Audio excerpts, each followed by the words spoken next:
everybody, welcome. I know we used to do the Masterminds podcast in the past, but then we stopped. That's completely because we ran out of things to talk about half the time. Life skilling really Thanks to didn't have. BDO. I mean, life skilling is like there's a lot of depth to this game, but it's not like you're going down an insanely long rabbit hole. There's a lot of things, and each thing has a few things you need to learn, and a lot of some variations you can get into. But it's not like learning an entirely new game because this game has a lot of different activities you can engage in. But I think we were a bit limited in terms of things to talk about life skill related. But it's nice to do another podcast. It's been quite a while, Russ. Like I think it's been a year, hasn't it? Something like Yeah, that. we haven't got anything over a year. I mean, trade buff they were talking about for 2 years. Pretty much like it passed like Yeah. Yeah. three balls, right? Maybe Yeah, almost yeah, yeah. four balls. They say, "Oh, next ball we're gonna get it. Next ball we're gonna Right, get it." I'm like, right. every ball they are like, "Okay, we have something new, something amazing. What is that? Trading buff." Well, we heard about that last ball. It's okay. It's okay.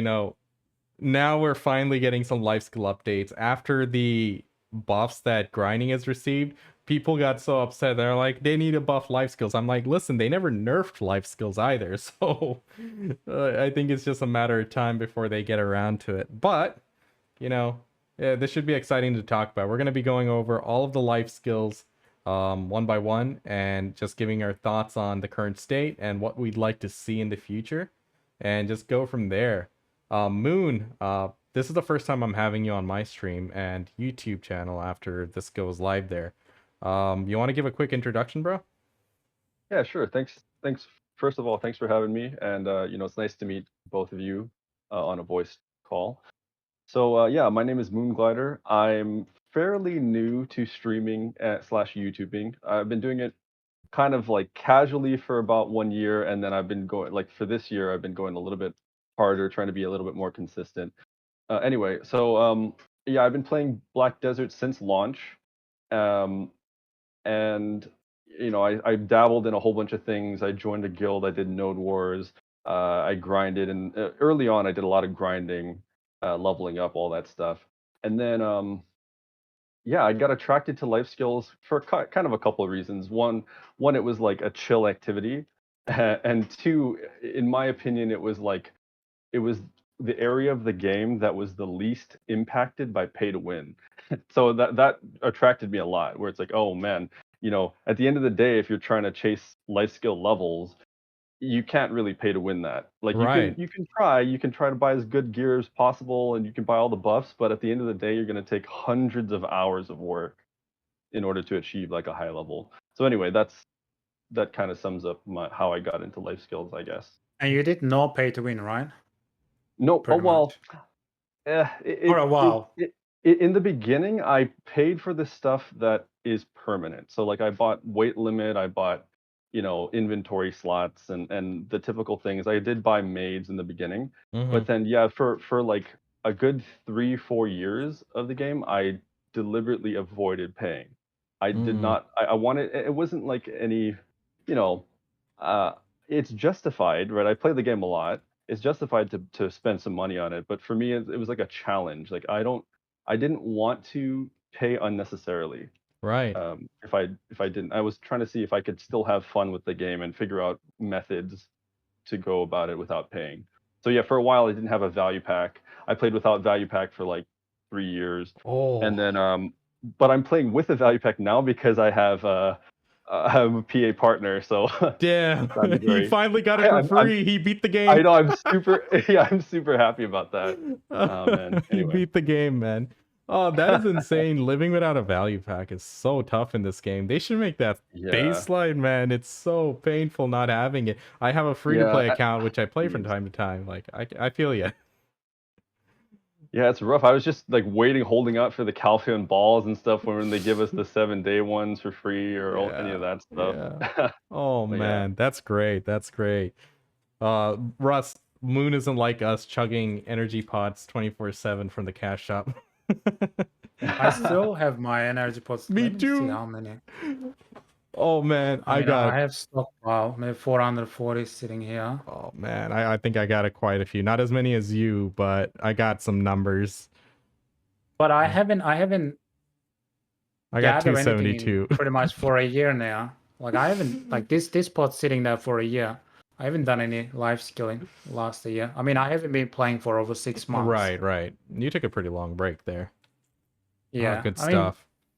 like when you have a look at my gear, right? I have full life skill gear and full PvP gear. Like You I'm had like quite over a few 700. pen manos as well. Yeah, I have four pen. Oh, Yeah. buddy. You still have those or did you sell?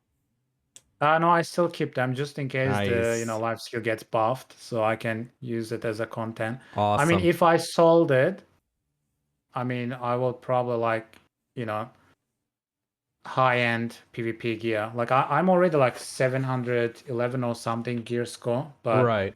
with that one, I will probably be like get extra bit of gear that push me to the max level. Right. Like probably would get like a Pandebo or something. Awesome. But that's all right. That's all right. Since we are a content creator, we just gotta keep that on the side just in case. Yes, sir. I mean, like, you pretty much brought like a huge amount of hype into skilling as a whole, at least from what I saw on NA. After you started your YouTube series and after you started blowing up on stream, like everyone fell on the bandwagon. Like even I started life skilling. Like you brought a lot of attention to it, and it's pretty good to see that much diversity in a game like BDO, which is known for its insane graphics and combat. Like it says something when so many people are doing life skills. You did good work, man.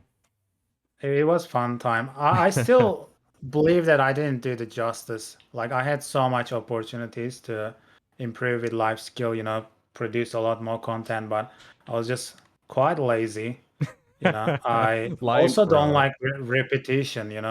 If I'm Mm, making like a coaching video or something, if I'm gonna talk about the same stuff over and over right. again, I'm like, I already made one. It applies Yeah. to all of you, pretty much like 90% of you. Just go watch that one.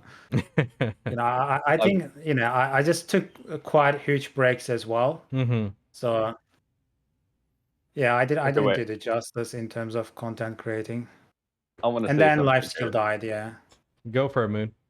Okay, I will have to disagree with Agent Russ here because so if Agent Russ is saying he's lazy, then I'm a potato because I watched Agent Russ. I saw your streams and you did like you were giving people free life skill lessons, and then that's like absurd. It's like you did yeah, Moon Potato. I see Galoosh If saying it. you're a potato, what Um, the hell am I?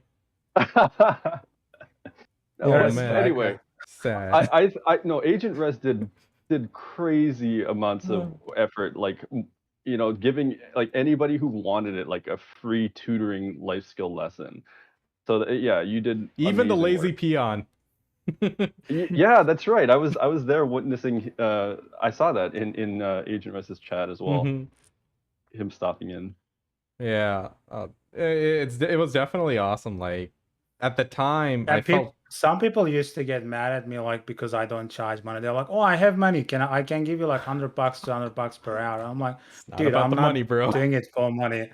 If you want to get you need to get channel points, and I'm here Exactly. providing free for everyone. I mean, I could have made a lot of money Yeah, if I just charge money for coaching, like.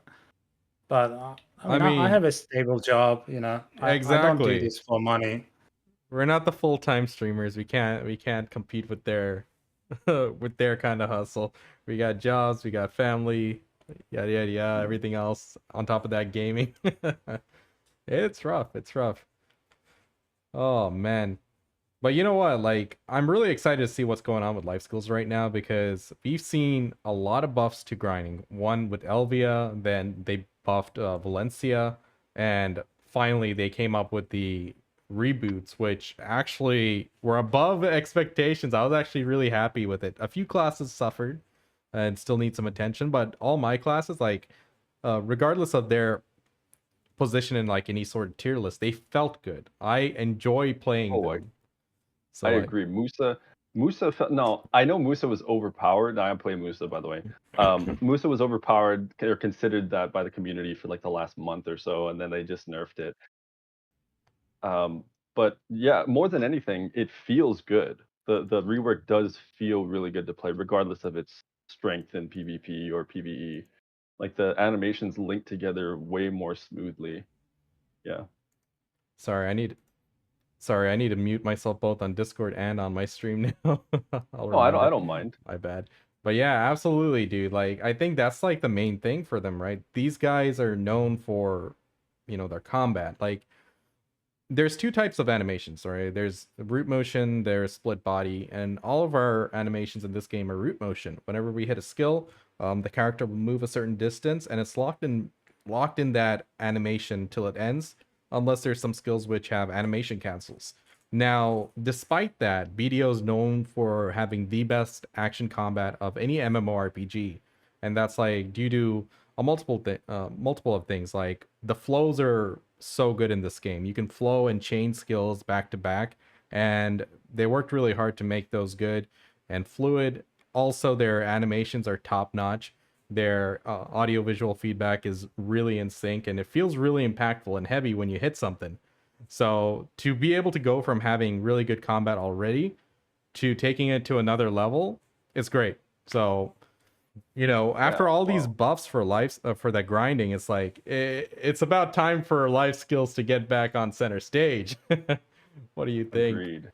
Yeah, there's some life skills which absolutely need help, man. Oh yeah. Yep.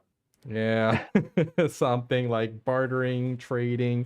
Why do they have sailing in the game? I don't know. Yeah, I know. I was trying to think of like what the heck is the purpose of sailing? Like, because it's not its own life skill. It's tethered to like all these other life skills, but like by itself doesn't really do anything And then unless the you're best doing way it to for 2 Mastery months doesn't or really something. affect sailing as well. Like, you have you like get Right. sailing speed. armor and stuff. I mean, yeah, but not so Yeah, much, it's right? not a huge deal. But the thing is, But like if you're yeah. the best way to level up Sorry, go ahead. sailing is like dailies or something, isn't it? Yep, that's Yeah. true. Oh, that's That's the painful. worst way of, introducing I Yeah. content. know. Like, I always say, like, I'm not against people like, oh, Russ, why are you not doing sailing? I'm like, dude, I'm not against sailing. I just don't like repetition, like daily. It's like, I want to make a boat, right? I don't want to Yeah. do like 2 months, same daily to get like some sort of weird scroll so I can make my boat and then play with that boat, you know, 2 months later. Why can't I just, if I have the money, why can't I just buy the boat so people who actually produce the boat can make, income? Or Mhm. if I have the mats, instead of, doing that daily to get that, daily scroll, what if I collect extra mats? If it's say like 10,000 wood, Right. why can't I collect like 50,000 wood and make the boat in a week instead of Right. in 2 months? Yeah. So it's Yeah, don't locked behind like same like God. tier 10 horse, right? Yeah. Not Mm. everyone is gonna get tier 10 horse because I don't know if it's still locked behind dailies. I Like it mean, makes no sense. yeah. Well, the thing is, it's not only the time it takes to make the ship, but back when it came out, that seemed like a decent time frame.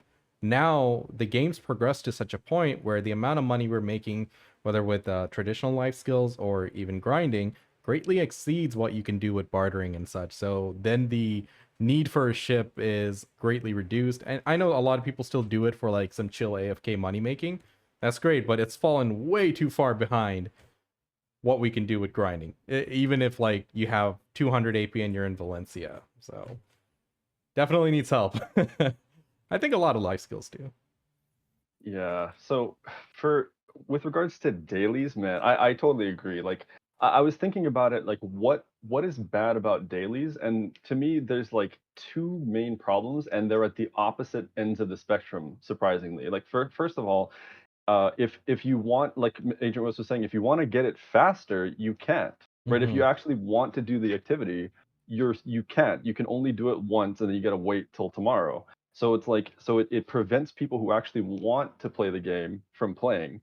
And then at the other end of the spectrum, people who don't want to go that try hard and want to take breaks, but maybe they want to take like a couple of days off. they feel obligated to Yeah. come on their days off, because if they miss a day, it's going to extend the amount of time it's going to take. Or it's going to add another day to the end of it. So Right. it's like it's bad at both ends for both types of players. So like Yeah. I definitely think it should be like you should be able to do it as much or as little as you want and not be punished for it.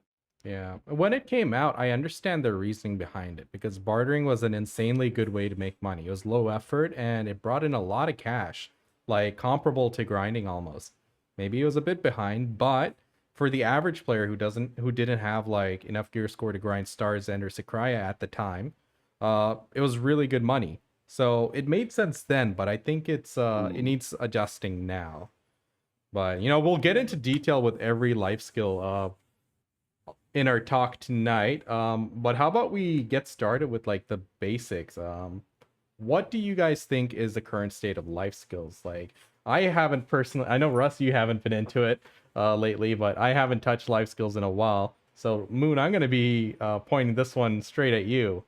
Compared to the current state of the game, like the rest of the meta, what do you think the current state of life skill is before these buffs come in? But well, before the bus come in, I think there are a couple of life skills that are fine, actually, like in terms of like how they compare to grinding. Hmm. Like gathering and cooking are quite profitable. I guess it depends on market prices and such, but yeah, gathering and cooking, that those are still pretty good. Now they're, let's see, but all the other life skills need help, I would say. Those ones, like everything else practically, maybe there's a few alchemy recipes that are good. Let me look, what else is there? I guess farming kind of goes hand in hand with cooking, if you need some like peppers or hot peppers or onions or whatever. So but yeah, I would say like other than just gathering and cooking, well, hunting, you could also consider hunting pretty good now. They gave calf wrist drop to hunting, which Hmm. increases that a little bit as well. And Nice. but yeah, I would say basically everything else needs to kind of be taken a look at. Yeah. Russ, I know you've been pretty vocal about life skilling in general over the years. Like, what do you think is lacking right now? Not just in terms of money, but what do you think is going to be a key player for, keeping people life skilling in the months to come or the years to come? Uh, I think the balance between the amount of money you can make with life skill and the amount of money you can make with grinding is not sort of like not there. They either like make the life skill, huge money Right. uh, source, or they make the grinding. They can't really find the balance. If the balance is like tipped one side, people just completely abandon the other side. Yeah, they Um, dogpile on the thing that's good. Yeah, true. yeah. Thus is the life of MMORPG metas. Yeah. And in terms of life skill, I think it's even though it looks like we have a lot of stuff, it's pretty limited. Like the amount of activities you can do in life skill to make money is very limited. Like in terms of cooking, like most of the recipes, like very old school recipes, like not even used, only certain like a Yeah. bunch of recipes you can use. And if That's there a good was no point. like imperial trading, you know, the cooking would be dead. Like they need to rework all the recipes. They need to allow us to use, you know, multiple food buffs in combination, and we should be able to delete the buffs as we go. Like every 10 Oh, seconds, Mm. if yeah. I want to delete the buff, and let's say I talked about this before, but I'm gonna say it again. Let's say we are allowed to have like maximum 5 buff, right? Right. 5 food buff, and maybe 3 or 4 elixirs, and these buffs we can delete. We can right click and then say delete or something every 10 seconds. And you know, you find a niche buff, but the recipes is gonna change, needs to change as well. Some recipes will be good for certain classes and some recipes is gonna be good for the other builds. And you can pop up, 5 different combination of buff for your class or for your build, and then use that instead of, being lazy and just using the cron mill. And Right. if you want to swap, you can just delete it, all of them, and get the life skill combination right away. You don't have to wait another 2 hours to, do life skill, for example. You know, I while hate we're that That's so much.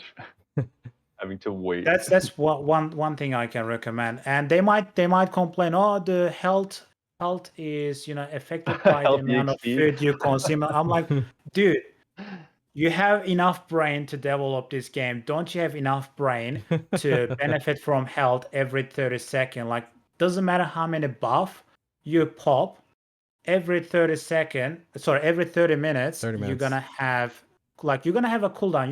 You can put a Yeah, I separate mean, they could put cooldown an on upper health. limit to health and stuff. That's fine, but Yeah, or I mean reduce the they can amount of put a XP or something.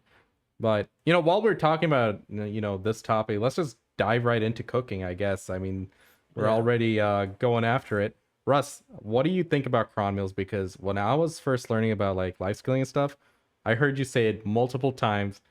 Cron meals in the Oasis event is too overpowered. They need to remove it. Well, it finally happened, man. Yeah, it increased the price a bit, but still not enough because people are not consuming enough. I also said, like, even if they remove the cron meal from Mm, Oasis, it's still not going to shift the market so much. They need to change the Mm. recipes. And in terms of health, they can still keep it on cooldown for 30 minutes. And every 30 minutes, no matter what buff you use, it's only going to tick every 30 minutes. right, right. So that's not an issue. And yeah, like, we need new recipes, new ingredients, and new food rotations.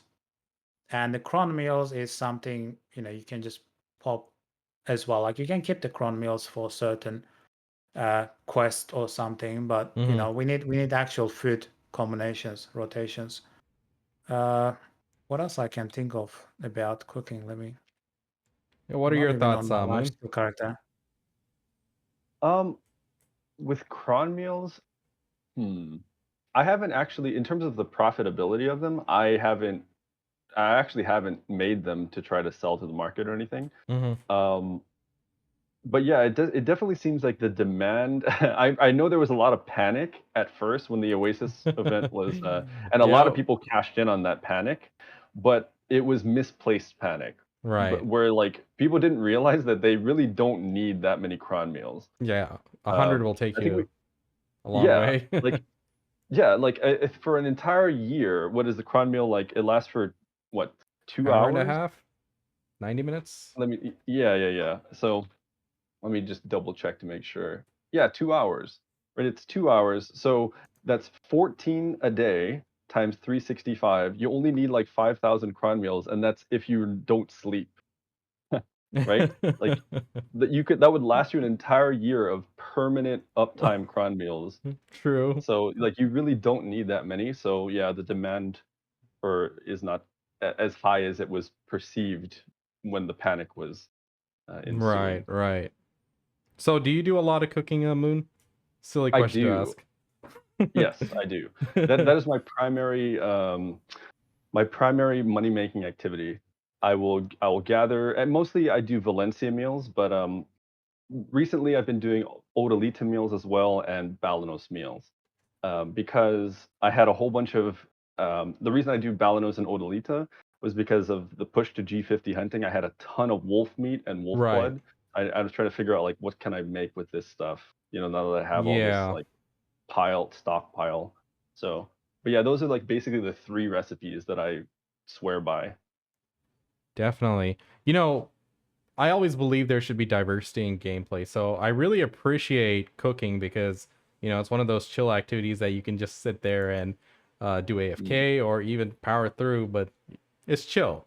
So I definitely think it It is. needs to, keep that, but I would like to see a bit more diversity with it, as Oh, Russ was mentioning. you asked Russ the Russian. Why am I having trouble speaking? You asked Even me. Russ a question about about cooking, and you said not just about silver, and then it got me thinking like, if we divorce how profitable the activities are, if we really take a look at each of the life skills, they're actually not that fun. And I don't know if that's a hot take or not, but right, Ah, if you analyze like cooking, it's like you're not really playing, right? You're I not really playing the game. You're just kind of like it's an AFK activity, But I right? think that's So like something that goes in with BDO. Like this game is what we make it. At the core of it, yeah, for example, true. even like grinding, you're just hitting a button on your keyboard, you're killing a mob, and all that changes is the mob and how well you play your character, how fast it moves, and how much damage it does. And whether you're grinding at like Sawsons or grinding in Ash Forest, like the core of it is the same, but the fun is derived from our perception of it. Whether, you know, we feel stronger, we're playing a much more fun class, we're playing better. And I think that's like what BDO does really well. But I Oh, okay, absolutely so understand. here's the way that I like to think about it, because I don't I'm gonna push you a little bit on this. So No, go for it. for, the way that I think about this is and because I obviously I am having fun. It's like I wouldn't be playing the game, right? So there is an element of fun that is derived from even these activities. So what I'll say is I've started to conceptualize fun from at least from BDO. I don't know, maybe other MMOs as well, but I've started to conceptualize it in two different ways. Like there's two different primary types of fun. There's one that's more instant gratification type of fun Right. that like more engaging, and like you do it and it's like really fun in the moment, and there's more delayed gratification fun. And I would say the reason that I play BDO is the delayed gratification. Right. That's the primary reason that I gather and cook, is not because of the activity themselves being enjoyable, because to be honest, like I was saying before, if we divorce the silver and the long-term progression that can be achieved from it, I wouldn't do it, right? It's like it's not fun going around in a circle pressing R. Going to like I wouldn't be gathering trees in a circle pressing R, or gathering herbs in a circle pressing R. You But know, yeah, go just ahead. remind me when we talk about gathering. I got an idea for that to make it more engaging. But Oh yeah. Yeah, so my ideal, so and not to say that I know I kind of started by saying there's two different types of fun. I don't think they're mutually exclusive. they don't My have to be. True. Yeah, exactly. My ideal version of Black Desert would be where every activity can give you both immediate gratification as well as delayed gratification. Like you get progression and the satisfaction of like setting a long-term goal and Hmm. achieving it, and you also get the immediate gratification of this is fun, this is challenging, almost like the concept of flow state, where like uh, if it's too boring, then you don't achieve flow state. If it's too difficult, you don't achieve flow state. It's like it's the middle ground between boredom and like anxiety difficulty. It's the middle ground between them where you achieve flow state. I think that is like that should be the aim of any game, is to try to Absolutely. hit that. Anyway, And hey, I mean, now they're looking to make some reboots for the life skills. It's better, no better time than now to make those updates. agreed, agreed. Yeah, I mean, the game itself, like, I feel like it's a combination of multiple activities, and It is, definitely it is. taking it from like each one in its own. Like, for example, cooking or alchemy. Yeah, it is just standing there. I, I'm Mhm. I'm sure it's like when they were thinking about it, they had the idea of how to utilize these items. Like you're actively out there playing the game, you're gathering all the materials, whether it's by grinding or whether it's by life skills, and then you bring it all to your house and then you put it together. But Yeah, it's you know, I yeah, agree. Like cooking is actually fun. I will say that it's weird, it's but it weird. is Indeed. it's fun. It's fun in the delayed gratification sense. The My best analogy, I didn't realize this until like I got back into cooking after like, doing a lot of hunting for a long time. But when I got back to actually cooking it, I couldn't stop. It was like addictive, where it's like I just had to keep throwing stuff back in the utensil, and it's like, wow, why is this so fun? And the best analogy that I came up with for cooking is it's kind of like a wind up toy, right? Like the gathering is the wind up, right? You're Right. cranking the crank of the wind up toy, and then the cooking is you watch it go, Yeah. right? And it's I think it they can starts. make it more fun. Oh, I agree. Like I I have really I have would. a few ideas. Like I think the main thing to make it fun is the job distribution. Like uh, if you are someone like, for example, me, right, with Guru 50, almost like 2000 mastery cooking, right? Hmm. You Mhm. shouldn't be going out there and doing like planting potatoes or planting pepper or something, like, depends on your mastery. the amount of money you can make per hour, should be forcing you, or encouraging you to do that activity. Like for example, if you are like someone 1000 mastery, right? And if you do farming like per hour, maybe you can make like 300 million per hour, right? But whether you are like 1000 mastery or 2000 mastery, you can still make like 200 to 300 million per hour from farming. For example, I'm just giving an example. Sure. But for someone who is cooking like 2000 mastery, and if you are making like 500 million per hour from cooking, it's sort of you are losing money if you are going out there and gathering something specific for 200 million per hour. Instead, you could be doing like, cooking, just only cooking, and 500 million per hour. But for someone who is like, let's say 1000 mastery, for them, cooking, maybe it's only going to give them like 100 million or maybe 50 million or 100 million per hour.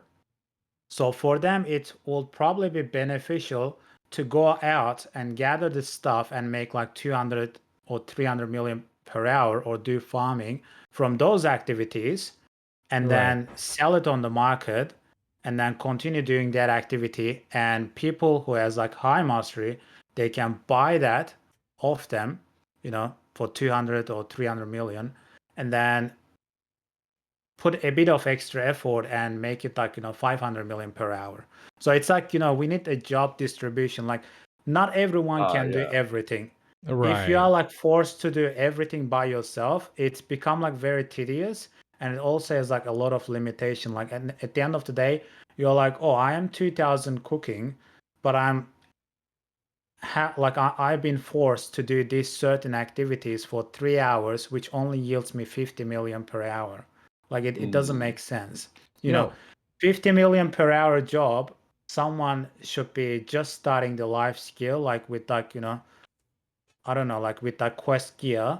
They should be the one doing those activities, providing the market, and then people doing something else buy off them and providing like maybe sub meals, and then they sell the sub meal, make decent profit according to their level, and then they sell the sub meal, and then someone is higher level buy the sub meal, so everyone benefits. It's like a chain. Russ, it's like a real life distribution. when you said people starting out in life skill, I just thought like they really need to bring in Tavalla life skill gears and make it equivalent to like duo manos or something. That'd be awesome. I think that'd get a lot of That would be people good. into like the early stages of life skilling. But yeah, that distribution is definitely something that's required for like a healthy economy of life skills. But I mean, it also provides consumption, right? So if you harvest something or if you gather something, there's a buyer. At certain mastery, there's a buyer. And if you reach that mastery, you can stop doing those activities and let the beginner player make money off it. And, let them increase their gear based on that income, and you buy off them, and then you sell the next tier. And then once you get to the next tier, you stop doing that, you do the next tier activity and buy off the market from other people. And also as I said, they need to change the recipes, so the food we produce or whatever item we produce, it needs to disappear. Whether it's like for trading or whether it's a processing, whether it's cooking or alchemy. Like right now, people level alchemy, right? It's just like, what do you do with those elixirs? Nothing. Like no one is gonna buy the middle elixirs. No one is gonna buy the end elixirs. Only maybe certain of them. And then because they are using for leveling, they are gonna sell under the profit margin. They just kind of min list everything. So what do I you mean, in y'all's opinion, what the is system is broken, yeah. Right. And when you said that, I was wondering, what do you guys think the current meta is for life skills? Because it feels like there's like a specific path that everyone should follow. Like, while we have a lot of diversity in the type of life skills, I mean, no one can really be like the king of one. You kind of need to be a jack of all trades. Do you think they should let people like, dive really deep into one? Yeah, I was just gonna say that bouncing off of what Russ was saying about the whole job distribution thing. I agree with that, but I also think people should there should be a way to earn like proportional money to your stage, but be Right. able to stick with one activity, right? Right. Like, and not feel obligated to like, oh shoot, I want to cook all day, but I have to go out and gather. That sucks. Or it'd be nice. And then, if somebody wanted to gather all day, like maybe a super high level gatherer, like a 2000 mastery gatherer, what if they didn't want to cook and they just want to gather Hmm. and make money just gathering? Right Yeah. now, You like if know you what's tried to the do that, main it's not going problem? to be very What's the profitable. main problem limitation in this distribution system to work is the marketplace, maximum and minimum Oh, the caps? price list. Yeah. Yep, Mm. caps. So if they get rid of the caps Yeah. for only just for the ingredients, right? Like let's say meat or all the other cooking ingredients or alchemy ingredients. Like for example, if it's a meat like 9K each, right? And if they get rid of the cap, like someone can sell the meat for like 20K, 30K, right? Right. It's gonna find its own maximum limit. And that That's way, true. there's gonna be a lot of people going out there and gathering the meat. And right now with this, maximum cap, they can only make like, let's say 200 million per hour selling. But if they get rid of the cap, and some people will go out there and just do the gathering and they're like, okay, I'm just gathering this specific meat with my energy and I'm making like 400 million per hour. And I don't have to spend money on alchemy gear. I don't need to Right. spend money on trading gear or cooking gear. I can just put all my money into gathering gear and gather this specific item and make like 400, 500 million per hour. And And if someone buys these items from me for 500 million per hour, I'm happy with that amount right. of money. I, And I someone think is that going would to be buy amazing. that. Yeah. Yeah. And someone is going to buy that for that. And then, someone who invested in cooking trading, for example, maybe that person never done gathering. All his money and gear is invested in cooking uh, masteries. And he's going to buy, even though he's going to spend like, 400 million for it, and he might make extra more money. I think the market is just going to balance it itself. We just need to get rid of the cap in terms of ingredients. That's the main, But problem. I'm always a fan of a free market, but Mm. my worry is like the upper tier of players versus the newer players and entering. So like I'm not sure if they like we know the amount of purchasing power an end game player has in this game. Like I guess my worry would be supply and demand at that point. But if one market gets too saturated, like for Let's example say gathering. meat goes up to 20K each, right? Mm-hmm. And there are still people buying at 20K each. Mm-hmm. It doesn't affect you as a beginner life skiller because when you gather that meat, instead of selling 8K each, you're gonna sell 20K each. You're still making like huge amount of money. Right. Like you don't care what billionaires doing with their life. In real life, you don't care what's like, the CEO of Amazon, how much billion he makes per year. As long as you can sell your products in Amazon website, right, and making like, millions of it, you don't care what's the highest boss doing. Right. But then if we were to like allow players to like just dive into one aspect of the game to that extent, as you were saying with gathering, what would you think they should do to incentivize like, doing the other side, like cooking? Like players tend to gravitate towards whatever makes the most money. In Right. terms of cooking, as I said, people start from lower tier recipes, and they are gonna make maybe like, let's say someone makes pickled vegetables and sell it for like, and then makes like 400 million or 300 million per hour from just pickled vegetables at their mastery, and someone who is higher mastery, they also make like maybe like 300 or 350 million. So instead of them cooking that recipe, they might buy the pickled vegetables from 300 Mm, million, cook something else, and make maybe 600 million. right. So Mm. if you have low mastery, you should focus on, there should be a system you can focus on, middle tier stuff and then make decent money off it Right. and then sell it, and there's going to be buyers who wants to utilize that and produce the next tier item and then sell that next tier item. Hmm. Yeah, I mean, I think it's going to balance out. If they yeah. remove the cap for materials, it's going to balance out. Oh, okay. I had something else. This is a little detail that I wanted to bring up about life skill activities in general. Sure. So you were talking about like how to incentivize people to cook. I think cooking has its own built-in incentive because it is less active. Right. Right. So that has something that will attract players like to it because it's if they don't have as much attention that they can give or they just want to chill that day, then they have an option. Now, going off of that, I really do think that they should balance the activities so that the reward is proportional to the effort. True. You see what I'm saying? So Yeah, it's like yeah.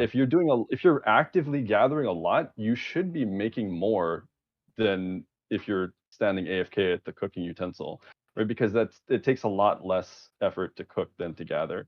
And right now it's kind of reversed. Right now the gathering makes less and cooking makes a ton. Right. So Yeah. anyway, just a little thing The to problem is the cap. The amount of yeah. I energy think you're you right put about into that. gathering, you can't get the value of it. Hmm. I'm not against having cap for, for certain items, in terms of gear and stuff, they can still play with the cap a little bit. That's the But in thing, terms isn't of, it? small items like processing materials, or, if you're gonna go gather rough stone, right? Rough stone shouldn't be like 3K. Yeah. It shouldn't have a cap at all. Like if someone is willing to Yeah. pay, if someone is Yeah. willing to pay like 10K or 20K for a rough stone, let them pay for it. Seller is Mhm. happy, buyer is happy. Like who cares? Yeah, we're If you not are worried uncapping about like, Imperials for that. if you are worried about someone is making like huge money selling rough stone, then why you complain? Go gather rough stone too. Yeah, No one yeah, is it's true. stopping That's you. fair. Yeah, I and guess to add to that, People are I think only lazy people who complains about this type of stuff. Or if they increase the cap on meat gathering, people who gather meat is gonna make like, a lot of money. I'm like, no one is stopping you. Stop being lazy. Go gather yourself if you yeah, think it's good money. but the thing is, like, when it comes to cooking and alchemy and processing, they don't have a limit other than just the materials you have on hand and your cooking utensils, right? Whereas gathering, you're using your energy. Do you think anything True. needs to change on that? Because like for us, like Russ, your style had always been like, chuck those energy potions off cooldown, buy it off the marketplace, buy it off the cash shop, and just keep chugging and grind forever. But They you know, can increase the cap on energy pots, so people who hoard the energies on their 25 characters, mm-hmm, instead of making like they can make every 2 weeks, they might make like a 2 billion of it. mm-hmm. They can just sell the energy pots, make 1 billion, 2 billion. People who doesn't want to do life skill, there's always a way. Yeah, definitely. Hey, I'm thinking about that. And like, Yeah, I think the I mean, market would if correct energy pots itself. is like 5 million right now, and if someone is willing to pay 50 million, I feel like and eventually the market would correct itself. Like in the beginning, when if they were to uncap it, it might be a bit chaotic, but eventually everything will find its price. that's right. It's like national bank, right? They try to balance the currencies. Like how much Right. the gold is gonna be, how much the US dollar is gonna be.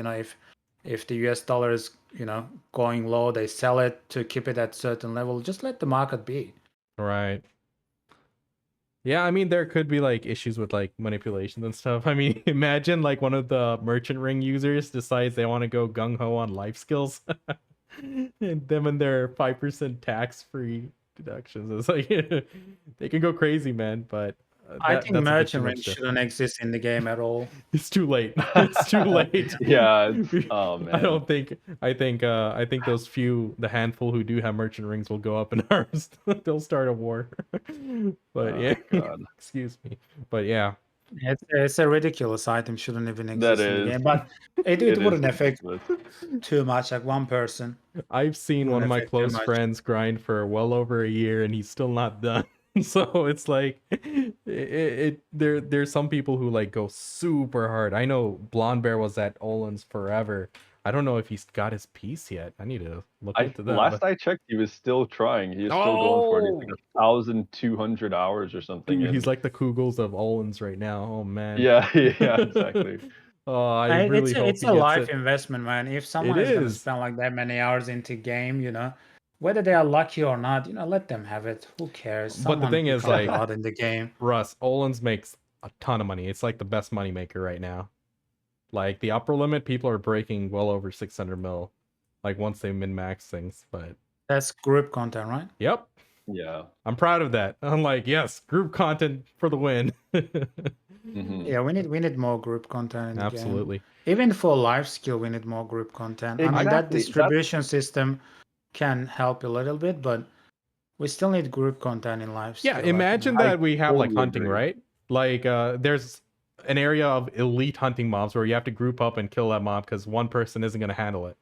And then you go and kill it together, and then you all get to loot it once, or skin it once, or whatever. I'm like, there's Oh, some we things have they can do. whales and bears and stuff, but Boo. it's still the income is not there. Yeah, I mean Yeah. they're so 2018, Hmm. Okay, I had an interesting idea. Yeah. So, and I don't know. I could have. This is a spur of the moment thing, but what if they just made every life skill or like every gathering spot or hunting spot, they just make it duoable and groupable essentially, and like you could have it be like you get a little bit more meat per hour than you would have by yourself, and maybe it could correspond in the same way that grinding does, where like if you're in Wi-Fi range, then you get EXP and whatever, all that stuff. So maybe like you could just gather together, and it's mutually beneficial, more beneficial than if you were doing it solo. And all the same spots could be the same. They might have to increase the spawn rates because you're gonna overkill or overclear or whatever. But like, is there anything that would be bad about that? I think that would like automatically increase the enjoyment of the game like by double. Yeah, and without even changing the fundamental mechanics, because even going along with what I was saying earlier about things being kind of boring if you look at the mechanics, the fundamental mechanics, it's always more fun to do something with someone else. Dude, I would argue. when you Yeah. were saying that, I just remembered a certain game that I started playing recently. When someone's chopping a tree, you can go start chopping it too, and it changes your axes into a two-handed saw, and you chop it down together. That's awesome. I would love that. Like that'd be I so think there's cool. so many problems with hunting in general. Like, don't even let me start. Like, first of all, in terms of looting, right? You have to kill the mobs, especially the rifle hunting. The Mhm. far distance Yeah. one. Like you kill the mob further away, and then you kill another one, and then you have to run all the way there before it expires. You have to loot it and then butcher it, and then you have to try to find the next mob. It's so like tedious. What we need to do, we need to have a like special dog or something, hunting dog with No. special abilities, right? Or any pet. You That kill they're gonna you sell kill in the it, and pro shop. that dog is gonna bring it to you. That dog is gonna go grab the ragdoll body and bring it where you are. And I like that idea though. you're That's like, okay, a good you idea. can pat it on the head. You're like, good boy, you deserve some meat extra. And in terms of group content, right? Oh man. You can group up certain areas like 3 people or 4 people or 5 people. You kill the mobs, right? And then your individual pets is gonna go loot the mob and bring it to you. And based on your mastery, you're gonna get certain percent of the loot. Yeah. If it's like 100 meat, right? Like let's say you have like 1,000 mastery and you get like 50 meat, and if you have like 1,500 mastery, you maybe get like 75 meat or something. And if you kill it in a group, everyone gets the loot. You know what? You BDO divide needs the group loot. Iron Man content. That's what it needs. Oh, if you don't know what that is, it's a RuneScape where an Iron Man is an individual player who cannot trade or interact with other players. Like they can't kill the same mob or nothing. They have to play the game entirely on their own. So group Iron Man, they get to share a bank and stuff and share items. Oh, interesting. It, you know what? I think I like Russ's idea of like having it Yeah, scale with mastery and have a, I like that dog idea too. That's kind of cool. that'd be funny, man. But I think I always harp on this point where it's like I really like to try to optimize like fairness. So I mean I don't know, that sounds so stupid to No, say, but because absolutely. that should be obvious, right? But Right.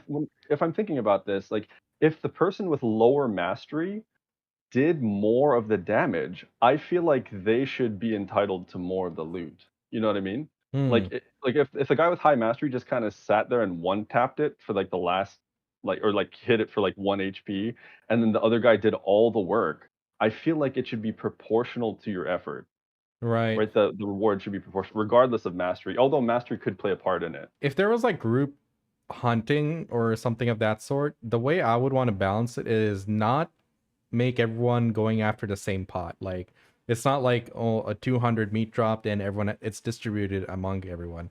There should be Oh, it's not distributed everyone. Like let's say you kill like a wolf, right? right. And then the base meat ratio, like without mastery, it's like 10, right? Yeah. Everyone gets 10 individually, but the higher mastery you have, Mm-hmm. the extra bonuses you're gonna have. So it Hmm. doesn't matter you do like 1 shot or 2 shot or 5 shots, you know, because otherwise, people be racing each other. Like it shouldn't be like that, You are in And group, that's you kill like on the right, like you kill 3 wolves on the right, and the other one person pulls like 5 wolves on the left. Mm-hmm. You bring it together. It doesn't matter who does what, and then at the end of the day, as long as the mobs are dead, you are in the group in the range. You should be able to loot and get that 10. Everyone get that 10 I can meat, see and that then because based on like your mastery, if someone's yeah, slacking, based just on kick him out of the party and get someone who's actually good. yeah, or okay. it can help. It can help for boosting your friends and stuff as well. Like it's like Miramuk, right? You go kill Miramuk. We have in grinding. Whether you do 1 hit or 5 hit, Yeah. you get your own loot and they get their own loot. Like no one cares. Like you don't affect their loot. Whether Yeah. you do 5 hits or 1 hit, they still get their own loot. Okay, fair enough. Yeah. Someone in And chat. also the main problem with hunting is the class unbalance. Like Oh. Oh, that's why true. certain class get like stunned a lot and certain class takes very less damage. Like if I have And life skill character wizard, why am I gonna get like 30% less loot compared to like a Musa? yeah, and there's passives too, right? Like the actual Yeah, like crit rate affects hunting damage as well, which is that interesting. shouldn't affect with hunting mobs at all. Like Yeah, every I class should agree. be same. I agree. Yeah. Someone in chat was bringing up the EXP distribution for hunting. Honestly, I'd say, have like different spots. One spot's better for EXP, one spot's better for, money. Money, yeah. And I'm sure they can, that just comes down to the math from what And we'll happens see behind the about that scene. because they did buff a whole bunch of spots, right? So I don't know how that will change like the meta in terms of like which spots are better money, Mm-hmm. if it's still gonna just be feather wolves only because that's basically what the meta is now. But the latest global lab patch notes they buffed a ton of spots, so I'm excited to like go out and try some of them, and we'll see how it actually plays out If when anyone's the worried actual about someone patch is boosting applied. another player for a EXP, I mean, like we already have that in terms of combat levels and all that stuff. But I when mean, it they comes to can life still skills, boost right now. Like yeah. it's not a big deal. But the thing Boosting is, is allowed in every game. yeah, of course. But it's just that like once you get to the higher levels in life skilling, if you're boosting someone, it takes so many hours to get a level. Like I Yeah. don't think it'd be that simple. And then the other person has to be in range of you, so they can't just sit at one spot and do it like Murmox, right? I think well, Yeah, I maybe guess depends on the spot. I'll admit I'm not a big fan of boosting. I know Yeah. Russ obviously doesn't not a big deal to him, but yeah, for me, I really like people to get what they've earned. You know what I mean? Or like, and Yeah. not be able to just kind of leech money or leech EXP. But we can just kind of agree to disagree with that. Yeah. Um, I right. think that's just, something you'd have to leave to PA because I don't really see. We don't understand the metrics on the actual numbers. We can only tell based on what we're seeing on our character. I'm sure they're balanced it the right way, but you know. But yeah, let's move on. I mean, that Okay. what did we cover so far? Cooking and hunting, right? How about Sort gathering? of. Okay. No, go ahead. You're saying something? I was gonna add something to hunting. That's just a Absolutely. random idea that I had since before we leave it. Let's hear it. This is more of a like mechanic change idea. Mm-hmm. So what I noticed about hunting is sure we have the mechanics of shooting a gun, right? Sure, that's part of hunting, but something that's been missing is the aspect of searching for something and tracking something, right? Like Mm. I really think that like my ideal form of hunting would be like searching for a rare mob. I know they did add these rare mobs, but the problem with that is they have specific spawn locations. So once you learn the spawns, it's not fun anymore. You're not tracking them anymore. You just You know Yeah. what continue to we need? spawn. We need a Witcher sense mode. We can watch the footprints and stuff. I mean, there's Yeah, already that's vision in the awesome. game. When I Yeah, was Let's doing make game use of programming, it. right? Yeah. That was my final project. I had a team and we did a wolf game called like we call it Lupine Valley, and you play like as an alpha wolf, and then you have peg, and then I was using Unreal 4. I implemented that vision from Witcher, like when you tap to a certain key, like everywhere gets, slightly darker. You can see the foot prints, you can see like the deers and Right. animals glowing. And I called it smell of vision because wolves have smell, and I call that nice. feature is smell of vision. That was so cool thing I Yeah. implemented, and I think BDO can implement similar stuff. And we've done it like in a couple of months. Like it was pretty good project. And yeah, I think something like that called smell of vision. You can actually track the animals, and Yeah, yeah, I that agree. would be good. I like that idea, and the thing about it is like it can't be too easy. Like it shouldn't waypoint you to the animal, right? But it should like tell you when you're like hot or cold. Are you getting closer or whatever? And then also like they shouldn't be there shouldn't be stationary spawn locations. They should be able to be found anywhere throughout like a specific region or Yeah. like it can't be too large, but something like within a decent range you should be able to like search, and that way when you group up you can split up and you can find it faster because you Right. divide into two and you go at both ends. And then the other thing that I really so they're close with this like the new rare hunting mobs. The problem is they're daily limited, right? Like the Mm. respawn time is 12 to 24 hours, Oh and so yeah. it kind of sucks where it's like if you wanted to continue with the activity you can't. You have to wait till tomorrow. So it would be really nice if you could just sustain that activity. Like once you find this hide and seek, you finish the game of hide and seek, you find the mob, you kill it, it would respawn somewhere else, and you could continue searching and tracking. I think that would be amazing. And Yeah, if you wanted to just absolutely. keep doing it, yeah, I mean, you there's a should be lot able of to. open I area in have this a game.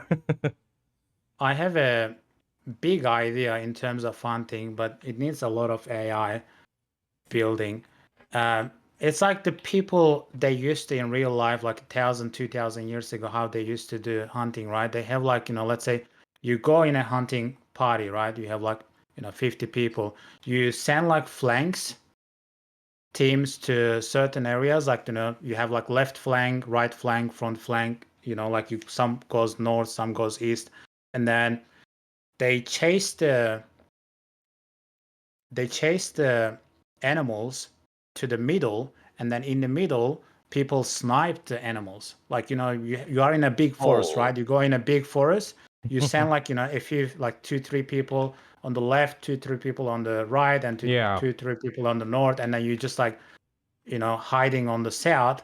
And those flanks teams, I don't know what skills they can use. Like they can use like fear or something.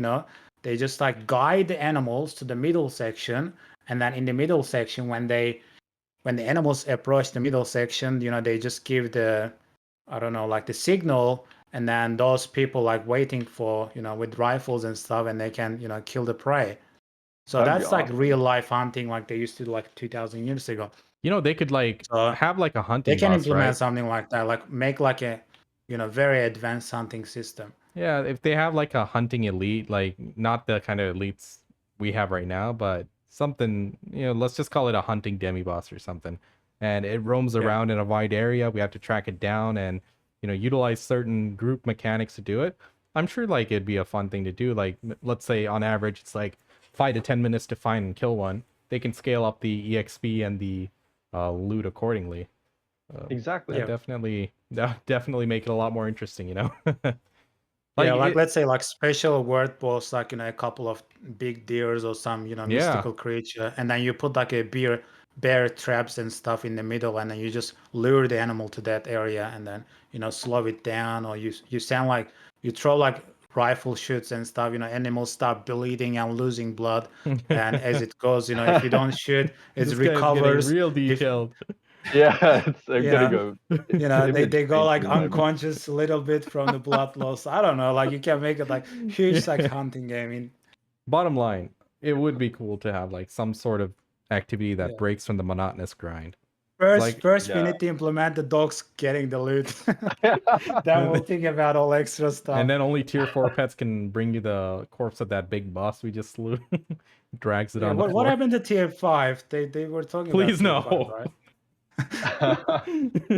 Did they stop that idea, tier 5? It's too expensive. I don't know. I think they are planning to do it. They did announce it, I think, in the Calpheon Ball, but we haven't heard anything about what it's going to look like. I hope it's not. Oh God, I hope it's not more swiping. That would be terrible. Like imagine if it was 5 tier 4s equals 1 tier 5. Like, oh God, I don't want to think about it.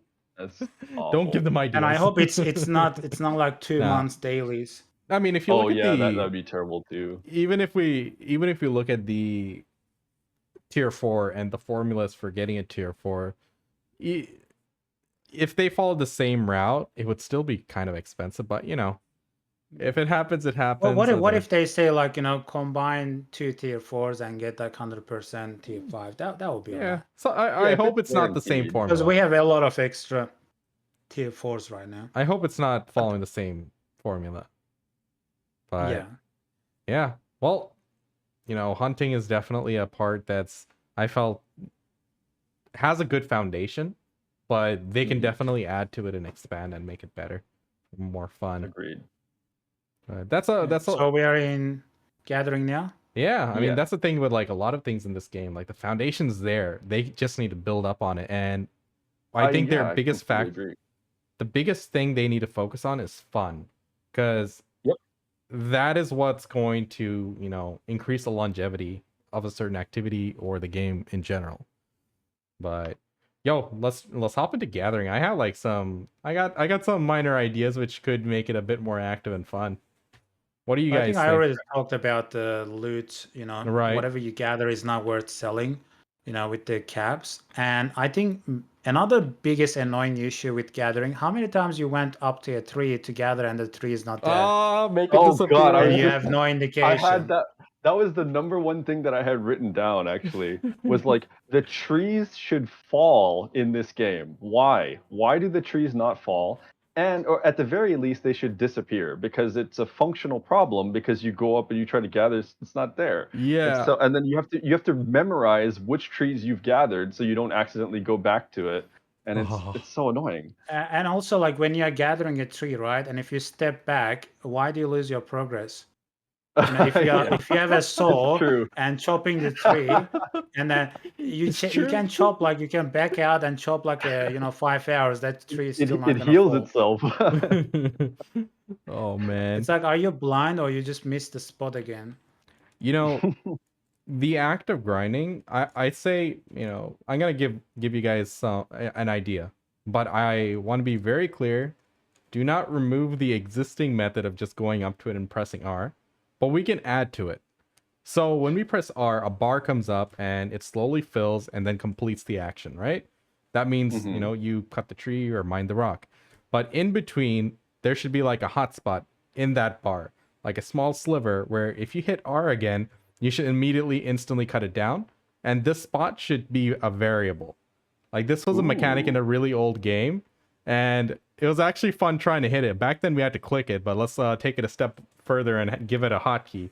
But It's like a skill check, I think they call it. And I think, is that yeah, true? I don't know. I mean, like, But I like that idea. don't like nerf anything that's there already. If people want to just turn their That minds won't off and work do with it, my ping. I'm playing with 500 ping. play in your Come region, on, man. You're playing on I Meetup don't from have a Australia. region. I play from Mars. But I like that idea though. I think that the core That'd be idea fun. of like having it. I like what you said about like don't get rid of the existing method. I think I agree with you because whenever I pose these more like active ideas, there's always some pushback that I get because like, Right, oh well, I like to chill. It's like I don't want to feel so I definitely like the idea of it being an opt-in thing.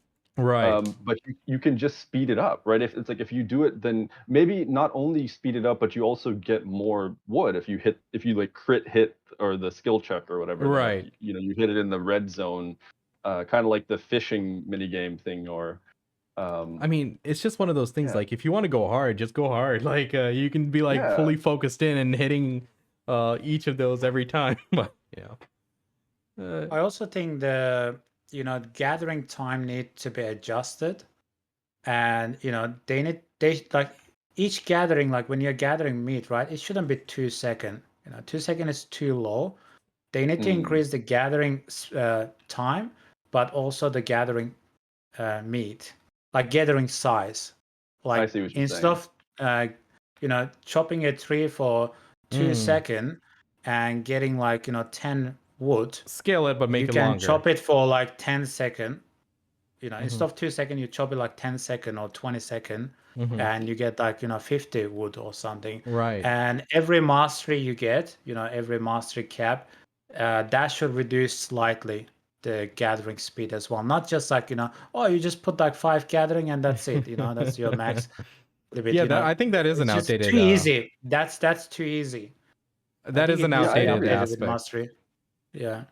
It's not realistic that you could kill like 10 lions and gather them in like 10 seconds, like or 20 seconds. That doesn't make any sense like IRL. If you were gonna, first of all, how are you gonna kill a lion, one lion? Anyway, but Yeah. I get so it. so yeah, I do like that idea of like it should take longer, but then I think it could be married with Pansy's idea. Then the mini game of the channel bar, maybe it has more Well, hotspots or like you don't you can have like to. Yeah, you yeah can have multiple hotspots where you have to hit all of them, or you can have like different areas be like different properties. Like some areas yeah have those larger trees where there's no hotspot where you just click once and just chill. That could be your mhm, chill AFK spot. Another spot could be like quicker, but there is a hotspot, and you could like consider that as your hardcore sweaty spots. If you're going yeah for like min maxing, get the most out of it for an hour, or if you want to go chill, go chill. Like they could add that variability and diversity in deciding where to gather your wort, you know? yeah Yeah, fair that enough. is definitely doable. What do you guys think about like the current state of gathering versus what it was like a year ago? Because gathering hasn't got nerfed, and by any means, it's just that grinding went much further ahead. But also, like, Caphras are still in really high demand. Like, if for a new player to join in right now, is it worth going into gathering or nah? Hmm. They can do it for fun, but not really for money. Like it's a Fun. tedious process. It's a It lot is. tedious than going out there and killing mobs. Like especially Yeah. with the buff came to Valencia mobs, right? If you're like Yeah, 200 true. AP, just go to Valencia and grind So we're there. too far You know? gone. Yeah. I understand. And only way to fix it, like they don't need to buff anything specifically. They just need to remove the cap Mm-hmm. of the gathering materials sale price, and Mm. that will just balance it out. They will just balance it out in terms of grinding. I'd If say, you are making at like least let us try it Olans out. at Like, yeah, try it if you're out in a making Olans like region. 500, 600 million per hour, and if you remove the cap of gathering loot, people start making like 400 or 500 million from gathering per hour as well.